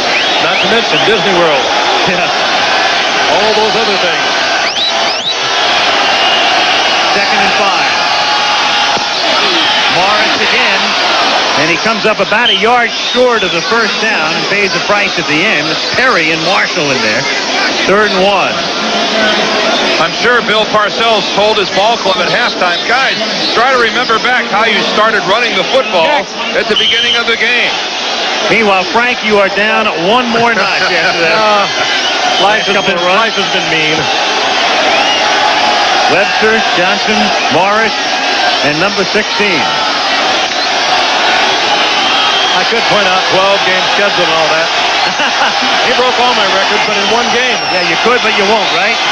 3rd down and 1 from the 25. And this is Morris trying to get that elusive yard, and he doesn't have it. He does not have it. Wilbur Marshall came in to bust up the play and force the punt. You sense a momentum thing here, Dan.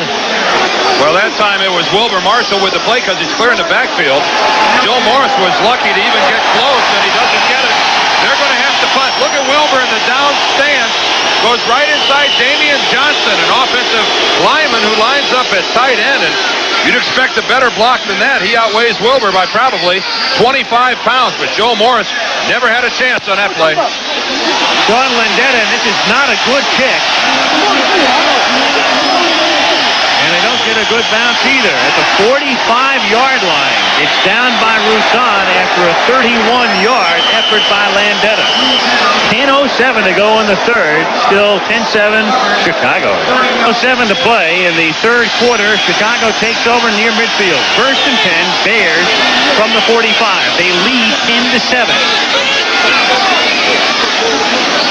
Tom Zach going complete to Anderson to the 46-yard line. He gains 9. He is stopped by the corner, Mark Collins. It'll be 2nd down and 1. We'll update you on some baseball scores as we go along, but look at this one. Toronto beats Baltimore 18-3. They hit 10 homers. Ernie Witt hit 3. George Bell hit 2, now has 45. And the other news of note, Cal Ripken's consecutive inning streak ends at 82-33. Toronto tied with Detroit for first place going in. 10 homers. And Detroit won tonight, too. They're still tied. Peyton through the middle, picked up the first down to the 44-yard line. You got to love the play calling by the Chicago Bears. Getting the possession and not afraid to throw on first down. Mike Tomczak with the completion for 8, and then go ahead, take the safe run, and pick up your first down, moving the ball into Giant territory. Mike Ditka showing an awful lot of confidence in Mike Tomczak, letting him throw like that on first down. Eddie Hughes handling most of that play calling for the Bears. When it gets down to a critical thing, it will be Mike Ditka, and you saw Jim McMahon signaling the plays in. 1st and 10 from the 44. Tomczak throws, it's complete, but nothing doing as Neil Anderson is popped at the line of scrimmage by Pepper Johnson. All right, here's the rest of the American League now. Toronto winning, as we told you, 18-3. Detroit wins, still tied for first. Yankees win over Milwaukee. White Sox beat Minnesota here in Chicago tonight. Oakland and Texas are tied in the 8th. Kansas City leads California 7-5 in the 7th. And in the one you've all been waiting for, Cleveland won, Seattle won in the 1st. Meanwhile, that's Elvis Patterson, who was hurt earlier, shaken up again.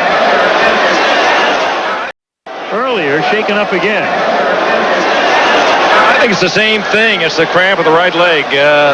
He was troubled with that earlier, and they are again working on the right leg of Elvis Patterson. Again, the critical part of it, the Giants really do not have any backup cornerbacks. Oh, he actually Tripped there, caught his toe on the turf and But I think the stumbled. leg tied up, causing him to trip like that. Took him out earlier, and he was able to come back after one series as they worked on that cramp of the right calf. Patterson, inconsistent. They call him, well, not to his face, they call him Toast because he has a tendency to get burned once in a while. They call him that to his face. He doesn't mind. I think the leg just tied up, and it caused him to stub his toe because they continue to work on the cramp. They're hesitant to take him out of there because if he comes out, he is going to stay out at least to play. But again, the only backup cornerback the Giants have, following the injury to Perry Williams a week ago, is Herb Welch, and he basically is a safety man. You know, Patterson not only wanted to start this year, he talked about going to the Pro Bowl. Lynn Fontes, the defensive backfield coach, and they're the National League scores. As you take a look at St. Louis and Philadelphia, tied in the 10th. Mets win over Chicago. Montreal, Pittsburgh, 3-3 in the 10th. Atlanta beats Cincinnati.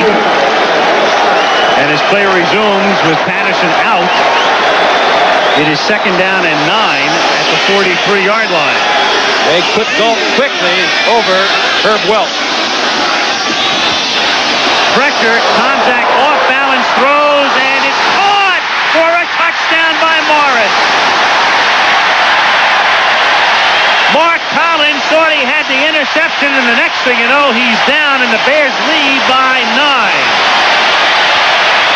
And what did we say? Hands like flypaper. Mark Collins had the football, and Ron Morris just took it away. You go up there for the interception, make sure you're going to come down with it when you're down in this part of the football field or bat it away. Collins goes up for it, reads it all the way, and has the ball taken right out of his hands by Ron Morris. In reality, it wasn't a very good throw by Mike Tomczak. He should have thrown it more to the middle of the field. Morris had to work back to the outside, but still concentrated on the ball and came up with a play. Harbaugh holds for Butler. And the Chicago Bears lead by a score of 17-7. Great position by Collins. Pressure was there. He gets to the inside, has to react back to the outside, and just takes it away, and the Bears lead by 10. Choice out of SMU, Ron Morris has put Chicago on top 17-7. The kickoff is taken by Adams at the 4-yard line. And George, who missed all of last year with a chipped pelvic bone, comes back out to the 17, and he's summarily dumped by Al Harris. The momentum we were talking about earlier has definitely switched, and you do not want to be playing catch-up football with the Chicago Bears. The Giants are being pressed into that position. That's when they really come with their fire drill. When they know you have to play catch-up, they're going to be coming out of the ground. So Sims in New York at the 17. Manuel split left, Robinson to the right. Carson and Morris in the backfield.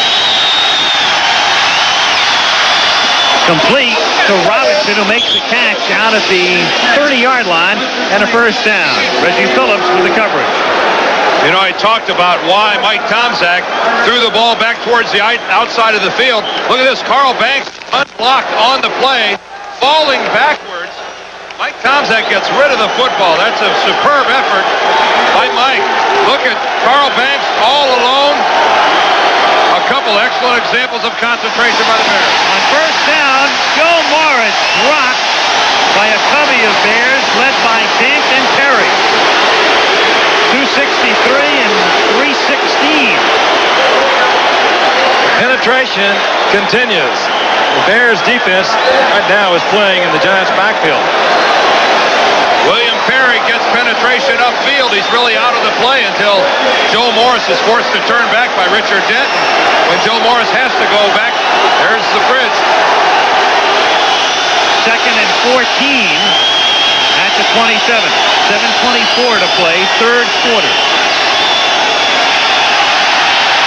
Sims pressure, down he goes. A one-hand sack by Kidd. Shades of the 85 season. And they used to turn Richard Dent a lot more loose than they do now. A great sack.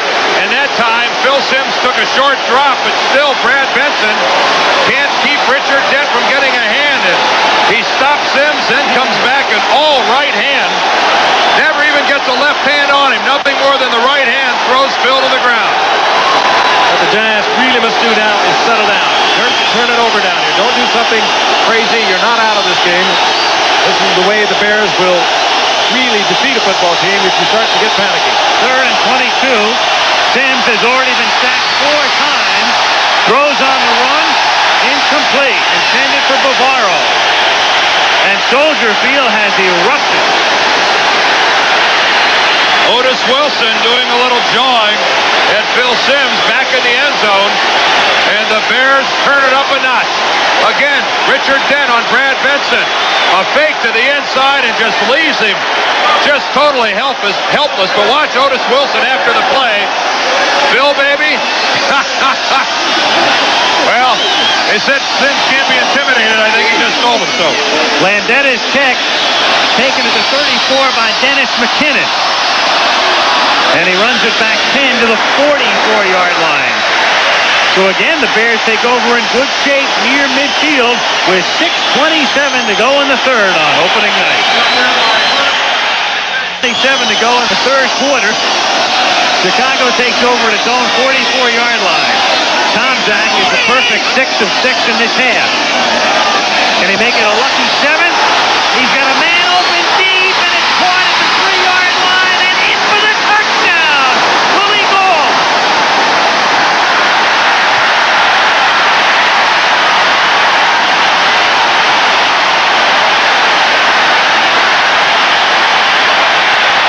Willie Gould beat Elvis Patterson. Badly. He had beaten him earlier. Tomczak didn't get it there. This time he just really laid it out there as far as he could throw the football, I think. And even in that, Gould had to wait for the football. That was how bad he had beaten Patterson. Kennard, no chance. Number 43 to get over and help. Great speed. The former Olympic class hurdler. And more than that, he has gained a lot of finesse coming off his best season in 5 years of a year ago. Mike Tomczak in 7 starts last year and a couple of mop-up rolls. As Butler kicks the extra point, he had a total of 2 touchdown passes. 2. He's got 2 now in the last few minutes, and it's 24-7. And the sudden start, Tomczak is 17 out of 29 for 254 yards against the Giants. Keep in mind, this is first down, play action out of the eye, and Mike Tomczak throws that football as far as he can. Terry Kennard has no chance. Elvis Patterson, I don't know if he didn't think that Willie Gault was as fast as he used to be, if that's what he thought. A tragic error. And Mike Tomczak asserting himself as the quarterback of the Chicago Bears.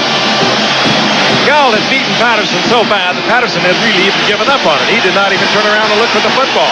8 consecutive completions, and we talked about the confidence this young man has been able to generate. Came in and said, "This is my job in training camp." Settled down and took the job. Hometown boy makes good. What a thrill. You're born here, you're raised here, you sign as a free agent with the Chicago Bears, and you have a night like tonight on national television. And right now, the New York Giants are accepting applications for offensive linemen. And take my word for it, this is a job you do not want. I was looking around in that huddle finding somebody to carry it. Down by 17 points. If they don't get a decent kickoff return, the Chicago Bears are going to make their life miserable. Wagner to kick off. His last kick went through the end zone. And this is an instant replay. They've made it miserable. They're going to make it terminal. How about Wagner's night, which starts so unceremoniously with a block punt? The next thing you know, he's kicking off through the end zone with regularity. Now, the one thing the Chicago Bears, and that I hope doesn't happen, is that they are such an aggressive group. They're playing with so much emotion right now against the defending world champion. Oftentimes here you'll see a cheap shot. And we've got to hope that that doesn't happen. Sims, they got Otis right out to the right, and it's Manuel in motion. On first down, big pressure, sacks again. 5 sacks. Wilbur Marshall. Right around the horn, he is so quick. We talk about Lawrence Taylor being a great athlete. So is Wilbur Marshall. Well, you know, they were talking that William Roberts was pressuring Brad Benson before he had to move. That time, Brad Benson just as helpless against Wilbur Marshall. Notice the Bears and their philosophy. Otis Wilson is a lineman coming from one side, Wilbur Marshall from the other. Neither one of the Giant offensive tackles has been able to handle it. 2nd and 16, Adams and Anderson are the running backs. Delay and a good ball as Adams exploits the hole and gets it out to the 28-yard line. The Bear defense now with a total of 6 sacks. Sims has gone down 5 times and Rutledge once. And the Giants not on. Who would have believed that? And working against a young quarterback, Mike Tomczak. They've been unable to get to him. He's made some great plays to get away from it and has made some extraordinary completions when they've been right in his face. 3rd down, 1.5 yards at the 28. Pressure again. Marshall bangs him. Incomplete. It's ruled an incomplete pass. Play is dead. And that time he just goes right through Otis Anderson, who tried to block Wilbur Marshall. You run a great risk with the type of blocking Phil Simms is getting at the moment of hurting your quarterback. Let's take a look at it again, and the effort by the Giants. That's Otis Anderson, number 24, but watch Wilbur Marshall right underneath, right into the back of Phil Simms, and that's a fumble. That's a fumble. I sure didn't see, and I think we're going to have a replay. They're going to take a look at this. They're calling for it. By the way, if you're wondering, the replay official can look. They don't hear our audio, though, so no matter what we say, it's not going to influence McNally. Well, I don't see him in the throwing motion. I know he starts it back. He's holding it up. That's awful close. It's going to be very close. If they overrule it, it's a touchdown for McMichael. The arm was moving a little bit forward when the ball came loose. Whether or not it was a throwing motion, I don't know. That's what Simms is petitioning for on the sidelines as loud as he can. It will have no effect upstairs, however. This is really a crucial call because this means 6 points. I initially thought it was a fumble for sure. I don't think they'll overrule that. I've got a feeling that that's not conclusive evidence that it's a fumble. And a bad effort on the part of Otis Anderson. Blind side, you let the man run right through you. It has to be conclusive, and in reality, I don't think this is. Okay, there's contact, but Phil Simms still has the ball moving. I just don't think that's going to be enough for them to rule it a fumble. I agree that it's not conclusive enough. The motion was there, the throwing motion, the attempt at anyway.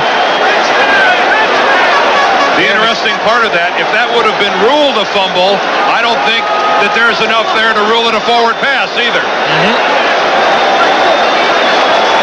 And so many times the quarterback will get the benefit of the doubt. And that is not that conclusive. Now from that angle, it looks more like a fumble. They'll let it stand, I think. We don't see. Tunney. Now Tunney's going to, I think, talk to McNally. This is a critical call, and he's going to talk to McNally upstairs. Can we look at that last one again? Because from this angle, it looks more like a fumble now. Talk about changing your mind. Forward motion of the arm was actually caused by Wilbur Marshall as he hit the elbow, and it gave the appearance that Simms' arm was in motion. Well, if you're not confused watching it, you're sure confused listening to us. Well, we're obviously not the only ones that are a little confused. Who's paying for this call?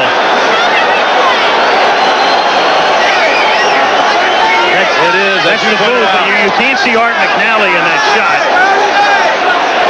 Keep in mind, down 24-7. This would involve giving the football over to the Bears deep in Giant territory. Oh, I'd hate to be up in that spot. McNally, of course, is the man on the phone.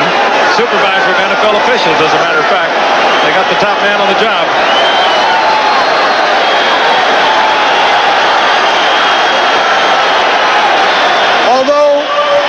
instant replay has ruled a fumble. The foul was thrown. The ball was thrown. The whistle blew.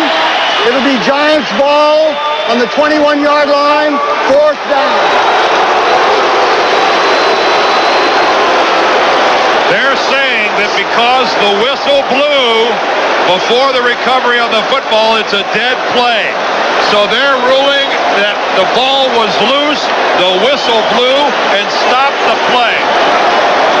And so the Giants are getting the ball on a very, very bizarre ruling. That, of course, was probably evaluated by that phone call from Tunney to Art McNally. All right, my question is, on instant replay, how do you determine when the whistle was blown? Exactly. Well, that was obviously the conversation they were having. McNally's relating what he's seeing, and they're talking about the timing of the whistle.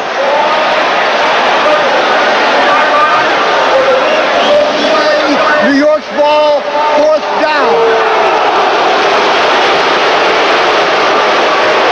Well, the Bear fans didn't like it the second time around either. Yeah, and they only heard half the announcement, too.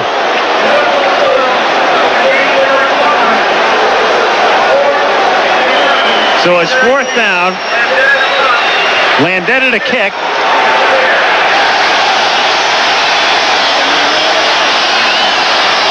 With 4:49 to go in the 3rd period. 24-7, Chicago. Good kick. 29-yard line, McKinnon. And out of bounds, and the Bears keep taking possession up near the 40-yard line. They do it again. He's been pinning the Giants deep and then starting from near midfield. And so Bill Parcells, last year he blamed himself for the opening night loss to Dallas, 31-28. He said, I sounded the alarm too early. I learned from that. But he's going to have to rethink the way things are going. And Mike Ditka, whose team went 14-2 last year, but came up short in the playoffs. 1st and 10, Chicago at the 42-yard line. Payton and Anderson back at Tomczak. Anderson, Thayer leads the charge, and Carson breaks up the play. And he's dropped at the 45-yard line. Frank, earlier this year during a preseason game, I remember the exact same set of circumstances where the instant replay ruled that what happened on the field actually occurred, but the play was called because at that point in time they called it an inadvertent whistle. And so this is the second time in this very young season that we've seen a play on the field negated because a whistle stopped play. 2nd and 5 at the 47-yard line. Anderson slipped by Carson and took the ball into New York territory at the 49-yard line and very close to a 1st down. I tell you, that's almost a Gale Sayers move you saw there. Anderson making somebody miss a tackle. I flashed by on the widescreen. I think it probably was Patterson coming up. But he slid to the inside without slowing up whatsoever. You got a superstar blooming here. A pair of them, as a matter of fact. Ron Morris on the outside, and this Chicago Bear team down the line is not going to be totally defensive team. They're developing a young quarterback. He's gaining a lot of confidence. They've got a great young receiver and a fine young running back coming on. 3rd down, half a yard. And Tomczak will do it himself. At the 47-yard line, a 1st down. Well, I'm going to take this opportunity to single out the Bear offensive line because these guys are taking control of the football game. Keith Van Horn is coming out. Paul Blair is going to take his place at right tackle as Van Horn comes to the sidelines. But ever since the end of the 1st quarter, the Bears and their offensive line have dominated the Giants up front. Lawrence Taylor's been removed from the football game. We haven't called Jim Burt's number all day long. That's right. Just one time. 46-yard line, 1st and 10 Chicago. Tomczak hit it. 46-yard line, 1st and 10 Chicago. Tomczak hit as he throws. It completes it at the 41-yard line to Neil Anderson. Eric Dorsey was the man who dropped Tomczak. And a look down from the gondola of the Goodyear Blip, the beautiful city of Chicago. The lights down below. And as we hone in, it's a clear night here, but ooh, what's that? Thunderstorm? Ooh. I once gave my daughter her 18th birthday party in a Goodyear Blip in Columbia, out in California. I don't like those tea storms. They all got seasick. I gave my daughter the blip. Top You. Second down and 5. Mine gave it back. Payton is dropped by Pepper Johnson.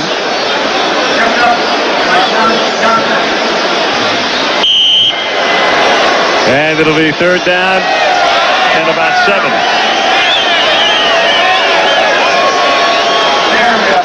Tomczak, 126 yards in the first half and a perfect second half thus far. He is cool. He's completed 9 in a row. Jim McMahon looking on. It's been Tomczak's night. Third down and 7 from the 44. And it's intercepted. He's floated one. It was picked off by Terry Kennard. And Kennard is going to put the Giants right back in the ball game. Kennard going down the sideline, and Kennard is in there. Terry Kennard able to skirt the sideline and go 70 yards with the interception. And Terry Kennard ought to walk right over to Lawrence Taylor, because Lawrence Taylor forced to play. The minute we say he hasn't been a factor, he comes in right in Mike Tomczak's face and forces a bad throw, Frank. You'll see it right here. A pass that should not have been thrown. He just put this up for grabs. Had to hurry it. Taylor forced the hurry. 2 men covering the receiver, and down the sidelines goes Terry Kennard. Definitely back from that reconstruction of the knee last December. Well, on that play, Allegre has the extra point blocked to make it 24-13. And that could be very, very important. Whoa. Very important, because you need more than a touchdown and a field goal now to tie. It looked like Al Harris, number 90, who got his hand on it. Big, this block. Was there penetration or a low kick? Penetration. Look how the middle of the Giant offensive line was collapsed. Al Harris gets his hand up, and big difference between a touchdown and a field goal, and 2 touchdowns. A big difference. First time Allegre's missed an extra point in a regular season game. He missed one in the Super Bowl after all was said and done, though, last year. 24 to back. So completely from that knee surgery, major surgery of last December. During the minicamp, he wasn't even wearing wraps on the knee, and he has continued to improve. It's not been the best of preseasons, but that was a superb effort there, and as Dan pointed out, credit Lawrence Taylor with a big assist, and a pass that Mike Tomczak should not have put up in the air. We have 41 seconds to play now in the third quarter. Kennard, in an interesting night for the Giants secondary, the suspect Giants secondary, burned a couple of times, but it's a secondary that's put New York right back in the ballgame. You know, Al, you and I both recall the game in San Francisco. You never really want to write this Giants team off. 17-0 down at halftime. They come back and win it, 21-17. And it was Bavaro on, I guess, the one play that really symbolized the Giants more than any other when he carried the 749ers 20 yards. Gentry takes the ball at the 1 and brings it back out to the 28-yard line. 29 seconds now to play in the third quarter. 24-13 Bears. Upcoming now, this weekend, college football coming your way Saturday. Will begin at 3 Eastern time. Boston College heads west to the Coliseum to take on the Trojans of Southern Cal, trying to rebound after that loss to Michigan State. And then 1 week from tonight, Monday Night Football, New England against the Jets. 2 teams coming off opening day victories. Let's see if they continue to throw on first down. At the 28-yard line. No, it's Payton. And Payton will take the ball out to the 31-yard line, so they settle here for a gain of a couple, and they'll probably let the clock run down now and in the third period.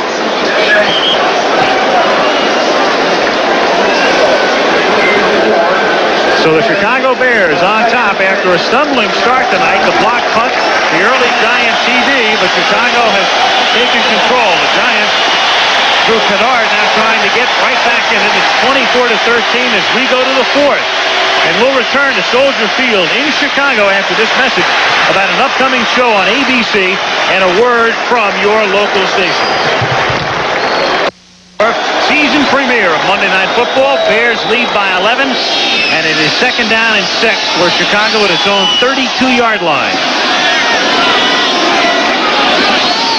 Tom Zach behind Anderson. Third down. Tom Zach real cool out at Lake Forest yesterday, just to break the ice on this tip pass. Dan began by saying, "You ready?" He said, "Yeah, you guys ready?" Leonard Marshall on the rush. Does he get a hand on the ball? No, he doesn't. It didn't appear to change the course of the ball at all. It looked the way that Mike Tomczak was looking at Neil Anderson, that maybe Neil turned the wrong way, or at least in some direction that Mike Tomczak wasn't expecting. Third and 6, Tomczak from the gun. And the inside handoff to Dennis Gentry.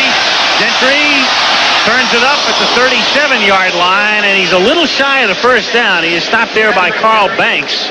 From clear on the opposite side of the field, I might point out, for Carl Banks. Worked his way through all the traffic at the line of scrimmage and still was able to make the stop. And Tunney's going to take an official's time here to check out the marker. Naked eye, at least from here, it looks like he's short.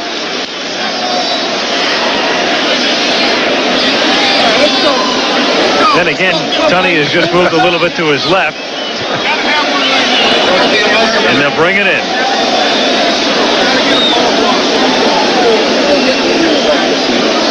So it's either going to be pretty critical measurement here. 4th down in inches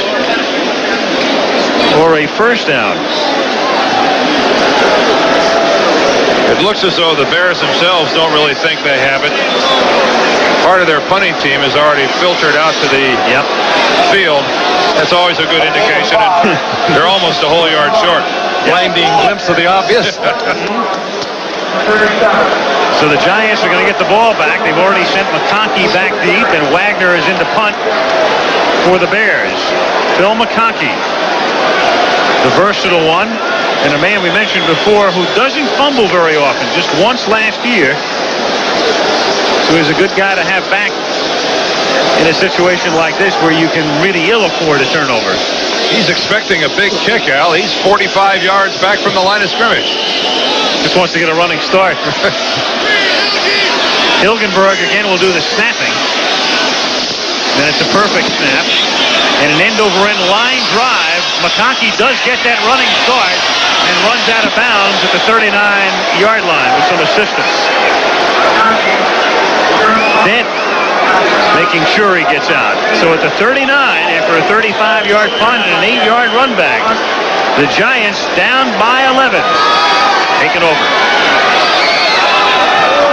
Soldier Field, it was a clear day, and it's been a clear night, but showed you that radar before, some T-storms in the area, and we got a little bit of rain. A little bit.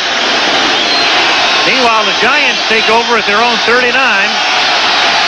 And Sims to the air, and he goes to Otis Anderson, and Anderson takes the ball out to the 48-yard line.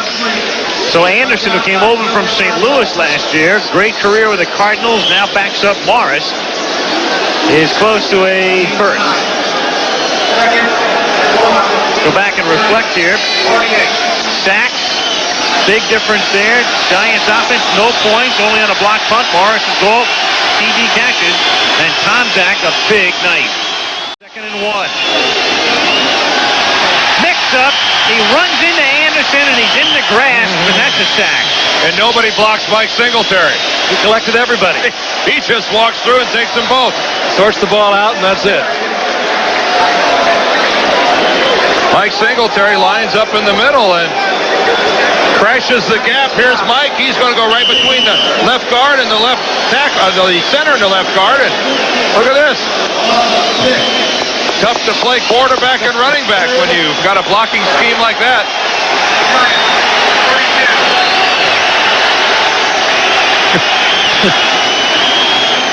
Mike Singletary. What are we going to call that? Tackle for a loss or a sack? Maybe they look at the tape on Tuesday. I can tell you what Parcells going to call it. Yeah, I know. I guess I can't tell you either. It's deleted. 3rd and 7. Here comes the rush, and the pass is dropped at midfield by Bavaro. The normally sure-handed one dropped the ball. He's been frustrated all night. Bavaro having a difficult time even coming off the line of scrimmage. He's been buffeted around in there. It's not a bad pickup on Duerson. Pensick slip. Turf is getting a little wet. A little frustration on the part of both players' fault. Well, that's Mark Bavaro's frustration at dropping a ball he should have caught. A lot of people wondering where Mark went during the preseason. Only 2 catches. And not many tonight, I believe. Only 1 by Mark Bavaro this evening.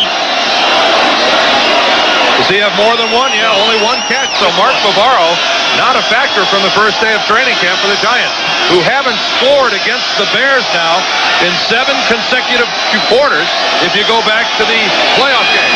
Their offense hasn't scored. On 4th down, the punt fielded by McKinnon at the 6-yard line. Big run back for Dennis McKinnon. Out to the 40 and still going to the 40, to the 30, and McKinnon's going to go all the way. Beautiful.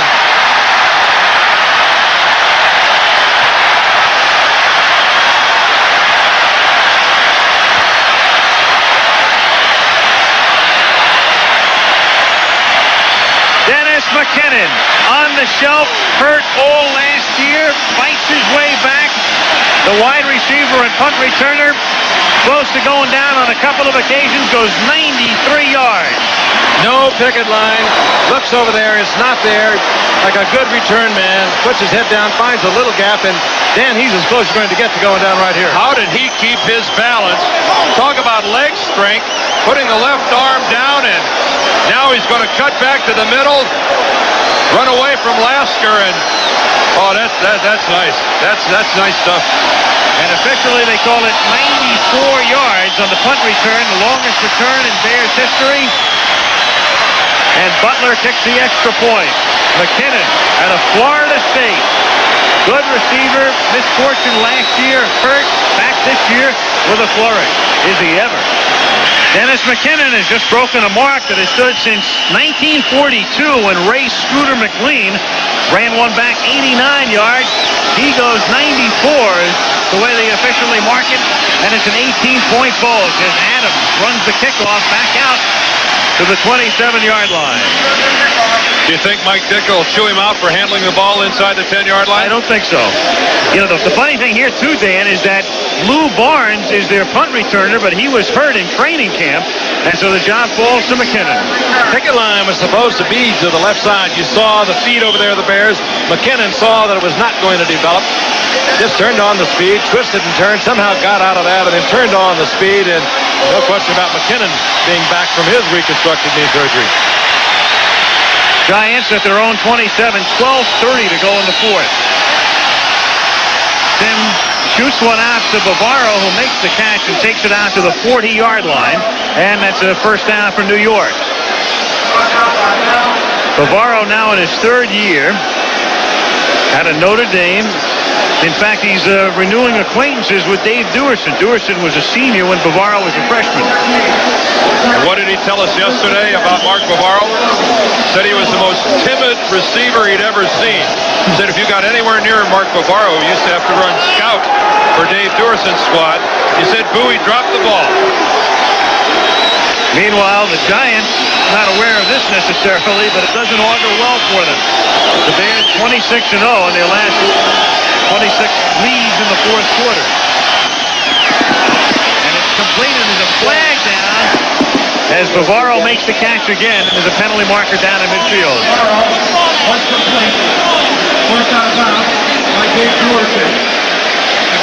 Jim Tunney, your referee. There's a flag on the It's not often you see it come out of the deep secondary that it doesn't go against the defense. Pass was completed. Penalty be refused. First down. So back-to-back completions to Mark Bavaro, and the Giants are on the move at the 37-yard line. 31-13 Chicago.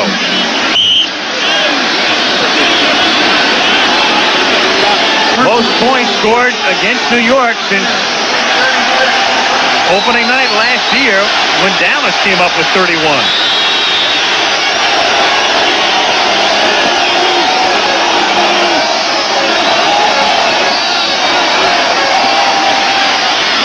Sims, high throw, and a nice catch at the 28th. And that's Stephen Baker at 5'8". He's a rookie out of Fresno State. They love him. He is small, but he is very, very fast and great moves. Playing with a very sore finger on his left hand. Jammed. It was severely jammed this past week, and they did not know whether he's even going to be able to play. But the Giants have the receiver types in there. Adams is in there. This kind of a game, you have to get Phil Morrison out of there. The Giants have. 2nd and 1 at the 27-yard line. Draw, Adams, and he's bottled up, and it'll be 3rd down. And a little scuffle breaks out with Wilbur Marshall. And I think Otis Anderson is also involved in it. Anderson and Marshall, and there's Robinson and Jackson attempting to make peace.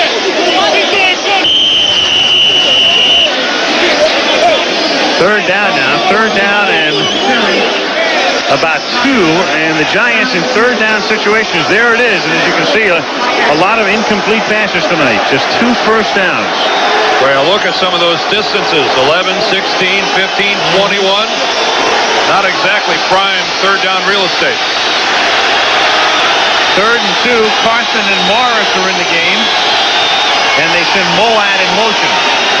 Morris follows Carson, but it's broken up by number 99, Dan Hampton.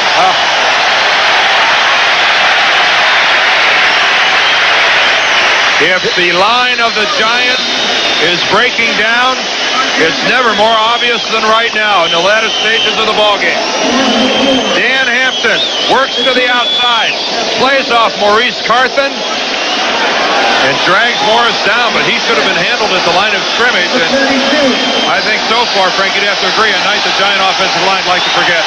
And really hurting on the right side. That time Roberts very slow getting off. No way he could get to Hampton. The Giants have to go for it on 4th and 6, trying to stay in the game with 10 minutes to play. And wide open at the 20-yard line is Bavaro, who fights off Duerson and out of bounds at the 3-yard line. So the Giants are able to stay in the game. Sims to Bavaro. Otis Wilson that time came in and was picked up by George Adams on a nice block. And that's the key. Otis Wilson, let's watch him come in on the blitz, come up the middle. Let's watch him picked up at the line of scrimmage. Otis Wilson coming from the inside. Bam! George Adams, a nice block by the time Otis can recover. Mark Bavaro, who looked like initially he should have been covered by Mike Singletary, found himself wide open in the Giants, in the Bears secondary round. Giants love to go to manual on timing patterns when they get down close like this. Manuel is split to the right, Robinson to the left, 1st and goal. Bears come flying through and over the middle, incomplete. Intended for Robinson, and Bavaro is also right there. Sims pass, 2nd down. intended for Stacy Robinson, was incomplete. Broken up by Christy Jackson. I think Bill Parcells is saying we got what we wanted that time. The Bears coming on an all-out blitz. We had it read. We just didn't execute the play. A lot of times the coach will like a blitz in a goal line situation like this. And Sims almost dropped the snaps that time. 2nd down, goal at the 5. 9:48 to go. Chicago up by 18. Sims incomplete. Intended for Robinson, and Reggie Phillips was there blanketing him. Sims pass. One thing about the Bears, they're not afraid to come with it again. There's Dave Duerson. Mike Singletary's inside, but really, Steve McMichael is going to be the guy that pressures Phil Sims. That time anticipated well by Reggie Phillips. Took the inside away from Manuel to the right. They line Bavaro up on the right side. Adams and Anderson. The back. Manuel gets taken down at the line of scrimmage and then gets up, and Robinson, the intended receiver, the near interception by Phillips. Tips pass. Intended for Romero. So it's fourth down and goal now. By Reggie. Game is being played out. Ron Earhart talking from the booth next to us. Down to Bill Parcells. Play going in to Phil Simms. And that time, no blitz. Phil Simms has all the time in the world. He just can't find an open guy. And how does Reggie Phillips drop that football? Fourth and goal. Manuel and Robinson both to the right this time. And Simms says timeout. They take a timeout. This one is too important. This one is to keep the Giants in the game. 9:36 to go in the fourth. 31-13 Chicago. On the field. Ball at the 5-yard line. It is fourth down and goal. And Bill Parcells in conference with his men upstairs, and then imparting that wisdom to Simms, and let's see what they come up with.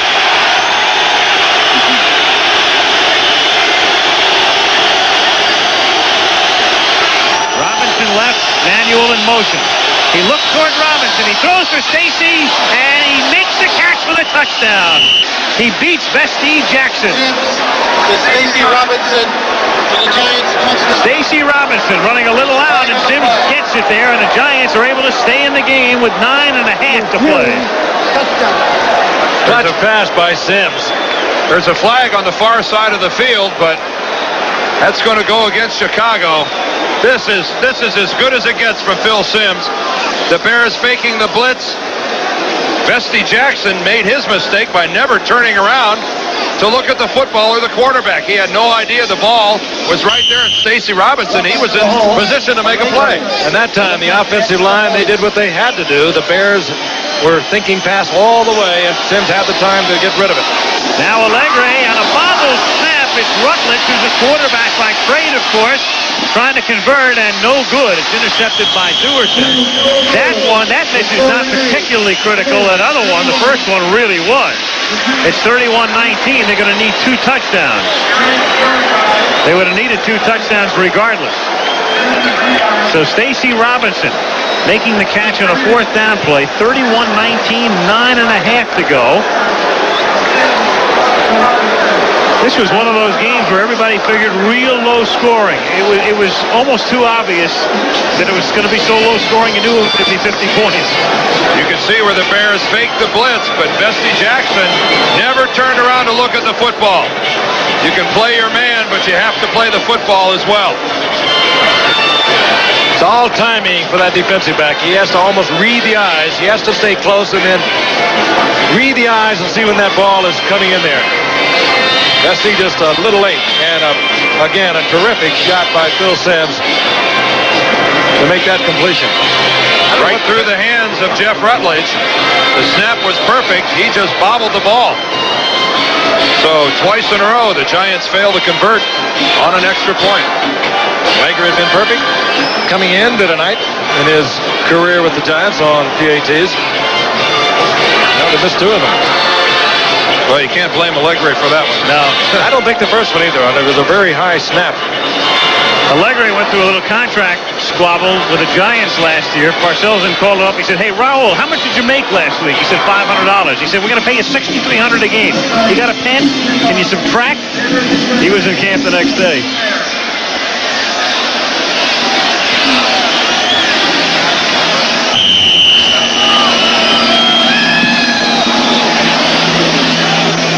Deep check, 2 yards in, Gentry.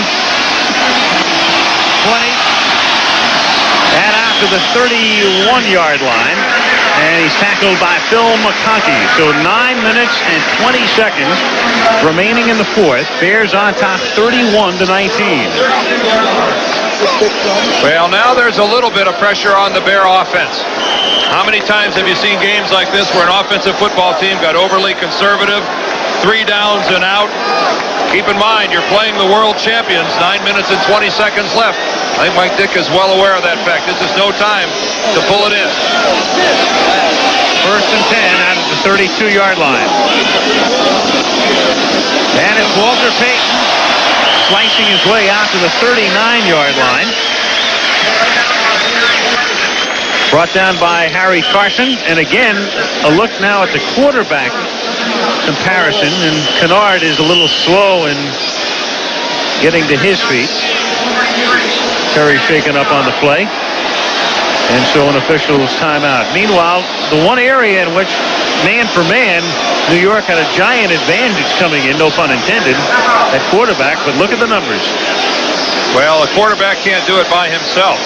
In reality, Phil Simms has thrown the ball extremely well tonight. It's just that he's been harassed totally by the Bear defense. On the other hand, Mike Tomczak has enjoyed virtually flawless protection. Lawrence Taylor was in his face when he has the interception that's run back by Kennard. That was certainly not his fault, but again, it all starts up front. If you don't have a little cooperation from your teammates, you're really limited what you can do. That's Terry Kennard now being treated on the field. I think he has a cramp also. We watched earlier as Elvis Patterson went out of the game a couple of times with the cramp in his calf. That appears to be what they are working on now with Terry Kennard. And again, that's a secondary that has a lot of problems. And we'll go back to Perry Williams, the outstanding cornerback who had to go on injured reserve. So they're really hurting as far as depth is concerned, and there are some question marks in the starting lineup. It's the one area of vulnerability in that Giant defense. And I think Phil Parcells, that we just saw on the sidelines, is getting a little taste of what it's like to be the defending Super Bowl champion. They're going to come at you in waves. It's going to be the same next week with Dallas and every week after. You're the team everyone would like to beat. And the Chicago Bears tonight, I think, are showing the kind of intensity that the Giants are going to see all season long. When you're the fastest gun, you have to expect it. And they're going to get it all year. There's no question. Second down and 3 now for Chicago. Tom Flynn has come in the secondary for New York. And it's Walter Payton taking the ball to the 42 and very close to a first down as they work on Terry Kennard.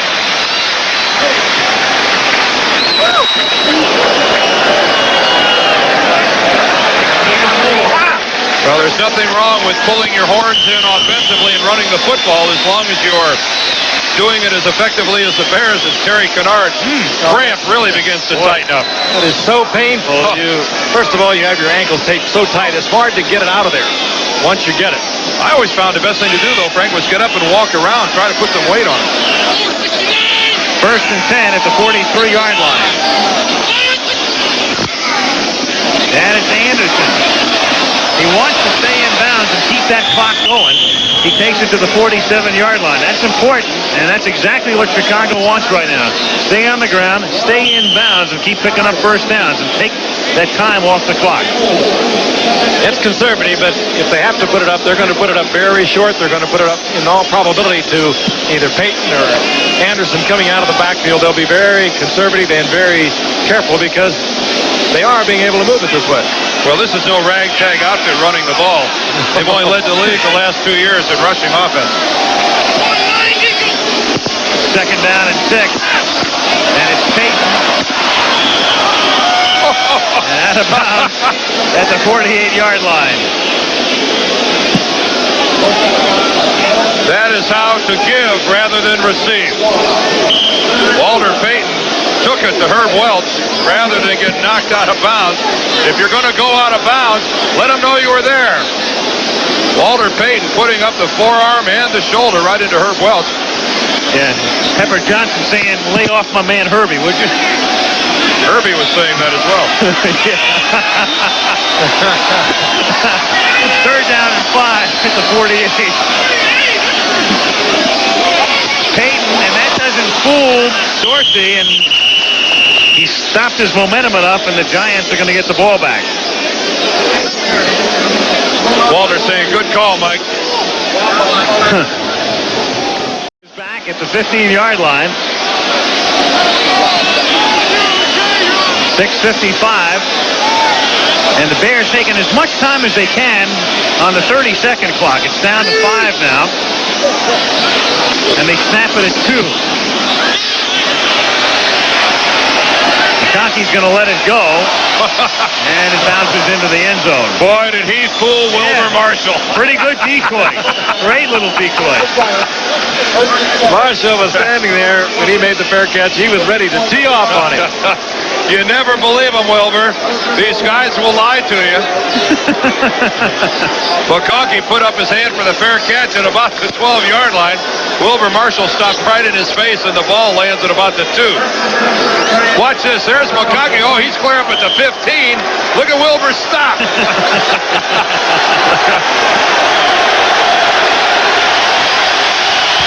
After the 20 come the Giants now. 6:36. Otis Anderson is in as a receiver to the right. Sims. Pressure. Down again at the 18. It's Van Hampton wrapping him up. And that's 8 sacks now. 8 for Chicago.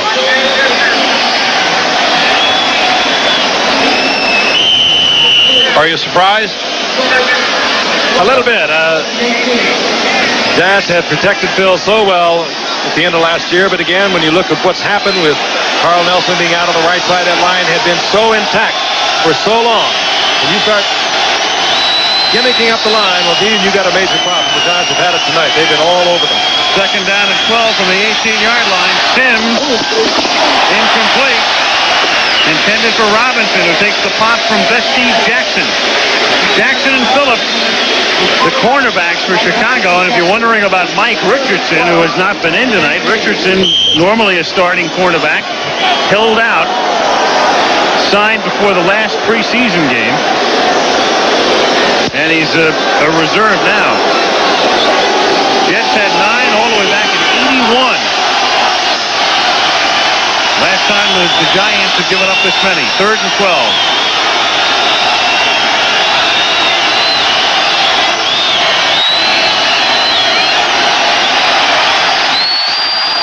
Sims has Robinson open and he drops the football. Stacey Robinson got wide open and couldn't hold it. Wilbur Marshall greeted Sims as he threw. What more could he ask Phil Sims to do? He's getting pressured. Wilbur Marshall there at the top right corner. Watch him come. He beats Otis Anderson. Otis Anderson goes low. Wilbur stays on his feet and really hits Sims at the moment of release, and yet it's a perfectly thrown pass. Phil Sims, he's blameless in this losing effort right now by the New York Giants. I don't know what else the guy can do.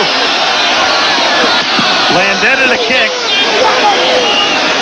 And a fair catch is called for, and a real fair catch this time is made at the 38-yard line by Dennis McKinnon. So 5 minutes and 46 seconds remain in the fourth quarter. You know, you touched on something, Dan. These numbers for Phil Sims tonight are going to be disastrous, but it'll be forgotten when you look back on this game. What it really was, he's just been fighting for his life. American League quickly to update baseball. Tigers win, and so do the Blue Jays, who hit 10 homers tonight. Incorrectly earlier, we had it the other way around. Milwaukee beats New York 6-4. Twins lose. Oakland, Texas tied. Kansas City beat California. Give you the National shortly. First down, Chicago from the 39-yard line. And Anderson as they try to chew up the clock. Now taking a look at the National League, where the Mets were able to salvage a victory yesterday at Shea Stadium, and they win tonight. Second on your left, 6-5 over Chicago. Cardinals lose, so the Mets are now a game and a half back. Montreal and Pittsburgh are tied in the 13th. Reds lose. Giants are tied with San Diego. Houston leads L.A. So the Mets in a position to put the hurt not only to the Cardinals, but the Expos as well if they don't win. I thought you were hired to do football only. What is this? Closet baseball fan. Second down and 9. And it's Peyton out of bounds at the 46-yard line. You are a Renaissance man. Thank you. That's very kind of you to say. I've gone from the blimp to the Renaissance man. Such a Renaissance man? Let's read that little card. Go, pal. What do we got there? Score by quarters. That's what we've got right in front of us. 31-19. After this play, guys. After this play. All right. I'm rehearsing. He's rehearsing. Ready for that disclaimer. Me. Third down and 3 at the 46.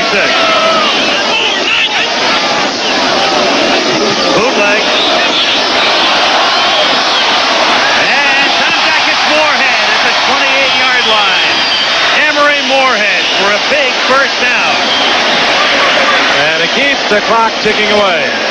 And you talk about misdirection. The Chicago Bears had more people going different directions in the middle, and Emory Moorhead coming all the way across from left to right. He lined up on the left side. Mike Tomczak on the move, delivers it in there perfectly for Moorhead, who dropped one earlier, and that time all the way across the field. And hey, Mike Tomczak, this guy is here. He's a new man. He's growing up. First and 10 at the 28-yard line. Peyton goes nowhere. Pepper Johnson makes the tackle, and the Bears will take as much time as they can now between plays with the clock going down to 4 minutes. Al and Frank, How about a drum roll? This telecast is presented by the authority of the National Football League. It's intended for the private use of our audience.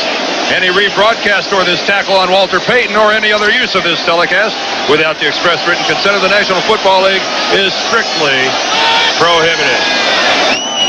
Real average. Yeah. You try doing it in the middle of a replay.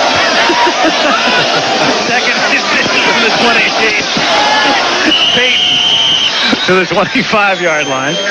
And we saw the rain before from the blimp. And that light rain has made its way to Soldier Field. It's only a light rain, I guess, in Chicago. And the faithful are leaving. The Bear fans are putting this one in the bank and heading for their cars. Third down and 7 at the 25-yard line. Under 3 minutes to play. Bears ahead by 12.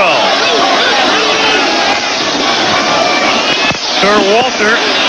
And he gets inside the 20 to the 19-yard line. He's out of bounds, and I don't think he got the first. Harry Carson ran him out of bounds there. Of course, the thing here, too, a field goal really cinches it.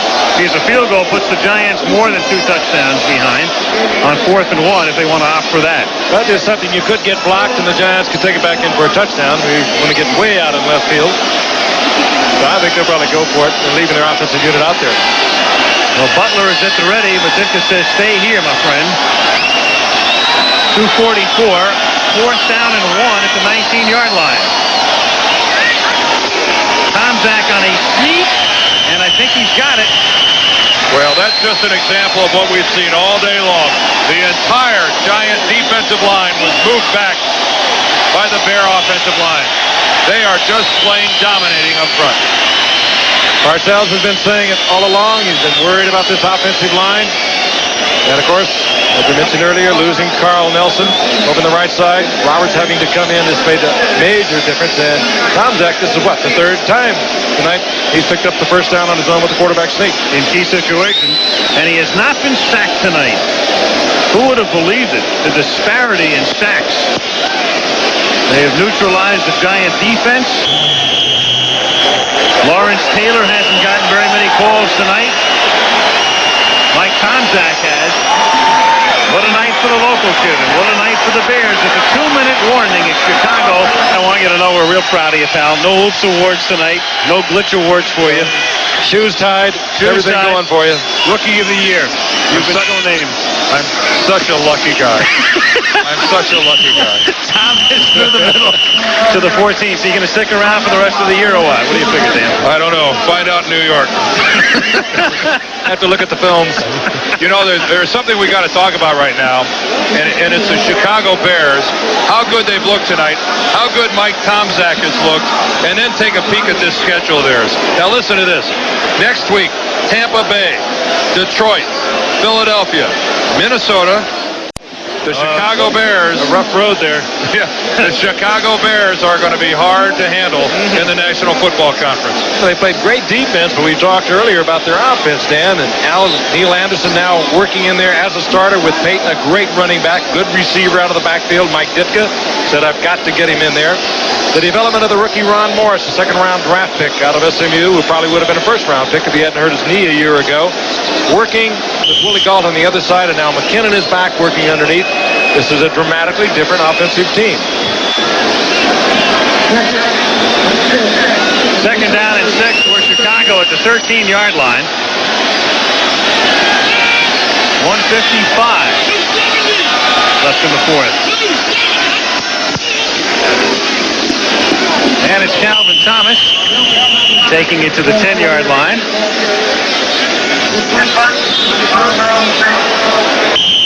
And, Lightning. Yep. Lightning has struck the Giants tonight.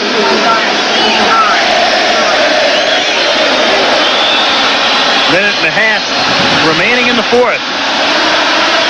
And the Sha-Na-Na Serenade at Soldier Field.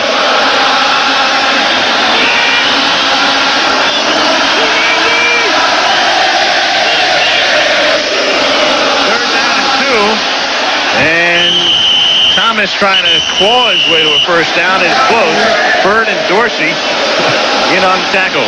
And it's really interesting to see some of the Bear players on the field and some of them on the sidelines kind of waving their arms, asking the crowd to be quiet. What a show of sportsmanship by the ever-loving Chicago Bears. Oh, they're great sports. And Parcells watching his team for the second year in a row go down to an opening night defeat. Last year, 31-28. Herschel Walker ran it in at the end. And Mike Ditka, whose team won the Super Bowl 2 years ago and whose team was 14-2 last year, has another powerhouse. He is so refreshing. He was yelling at his young quarterback right then. With 109 remaining and leading 31-19. Great coach to play for. You know exactly where you stand with him. Sometimes you don't like where you stand with him, but you know where you are. Oh, yeah. The game in Detroit last year was amazing. He wrung that victory out. I'd like to be with Ditka on the golf course when he misses a 3-footer for about $50. Want to be behind him. You know, it'd just be fun to see. Oh, he's a piece of work. Played that way, too. Only tight end I ever knew, particularly at his time. Set a tight end record, as a matter of fact, when he was a player. But he'd go looking for people. They gave him a hard time. Kevin Butler will attempt to wrap this up officially with a field goal at the 15-yard line. And this will put New York down by more than 2 touchdowns. 31-19 is the score. Chip shot for Butler with Harbaugh holding.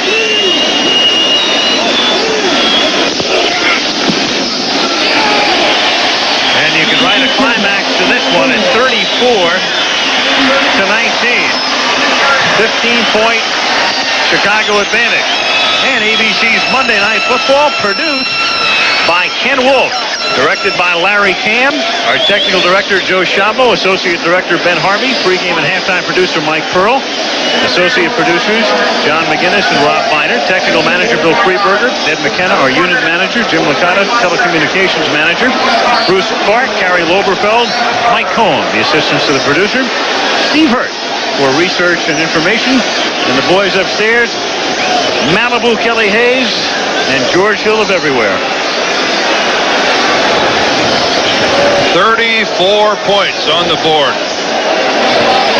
I don't know that Bill Parcells thought that was possible with that defense of his. More than they allowed it in the game last year. Hard work does pay off. Worked all offseason on his fundamentals. Last year, Mike Ditka said if this kid doesn't improve, he's gone. And Mike Tomczak, if I'm a Renaissance man, he's a self-made man. He'll be an author tomorrow. He'll own a restaurant by tomorrow night. They love him here in Chicago, and he has been sensational. I wonder if any team's ever had more depth at quarterback. You've got Tomczak. We haven't mentioned Doug Flutie tonight. He's the backup. They love Jim Harbaugh, the rookie out of Michigan. And then there's McMahon. IR for the moment. Well, it's a long season. We might be premature in canonizing Tomczak after one game. Wagner to the 6-yard line, and it's Adams running it back out too close to the 30. You touched on the reality of it, Dan. We have a little, maybe pumped him up a little more than it should be, but he has tremendous numbers tonight and going against the world champion Giants.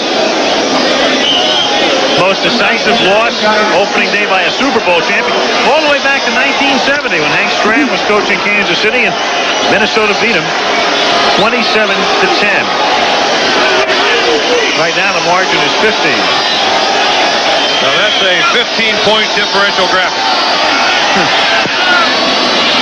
Swing it out to Galbraith. And Tony is out to the 35-yard line. And so Chicago stays at home now. They've got Tampa Bay in here next week, and the Bucs are sky high after that 48-10 thrashing of Atlanta. Giants go home to meet Dallas.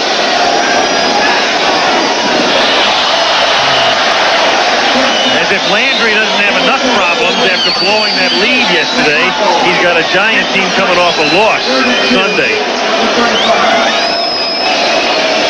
Short week for the Giants on top of it. They're on the road. They won't get back to New York till close to daylight.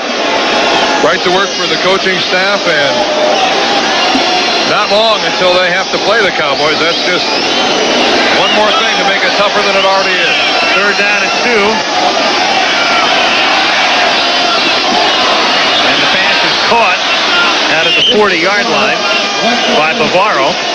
Well, Bill Parcells knows what this plane ride is going to be like. He took it a year ago on a Monday night. He blamed himself for that loss. He was angry with his defense. They promised him they would get it together that night after the game, and they did. And tonight, the same kind of ride home. Manuel makes the catch. Well, Manuel's been a silent man tonight, and the clock has run out. Tomczak and the Bears defeat the Giants, and they do it with emphasis. 34-19. Al Michaels, Frank Gifford, Dan Deerdorf. That's the story from Soldier Field in Chicago. Bears win it 34-19. And this ABC Sports exclusive has been brought to you by Buick. And again this year, as it has for 85 years, the great American road car belongs to Buick. And by Miller Genuine Draft Cold Filtered Draft Beer, it's as real as it gets. Saturday, ABC's college football continues when the Boston College Eagles go west to meet the Trojans of Southern Cal. This will be the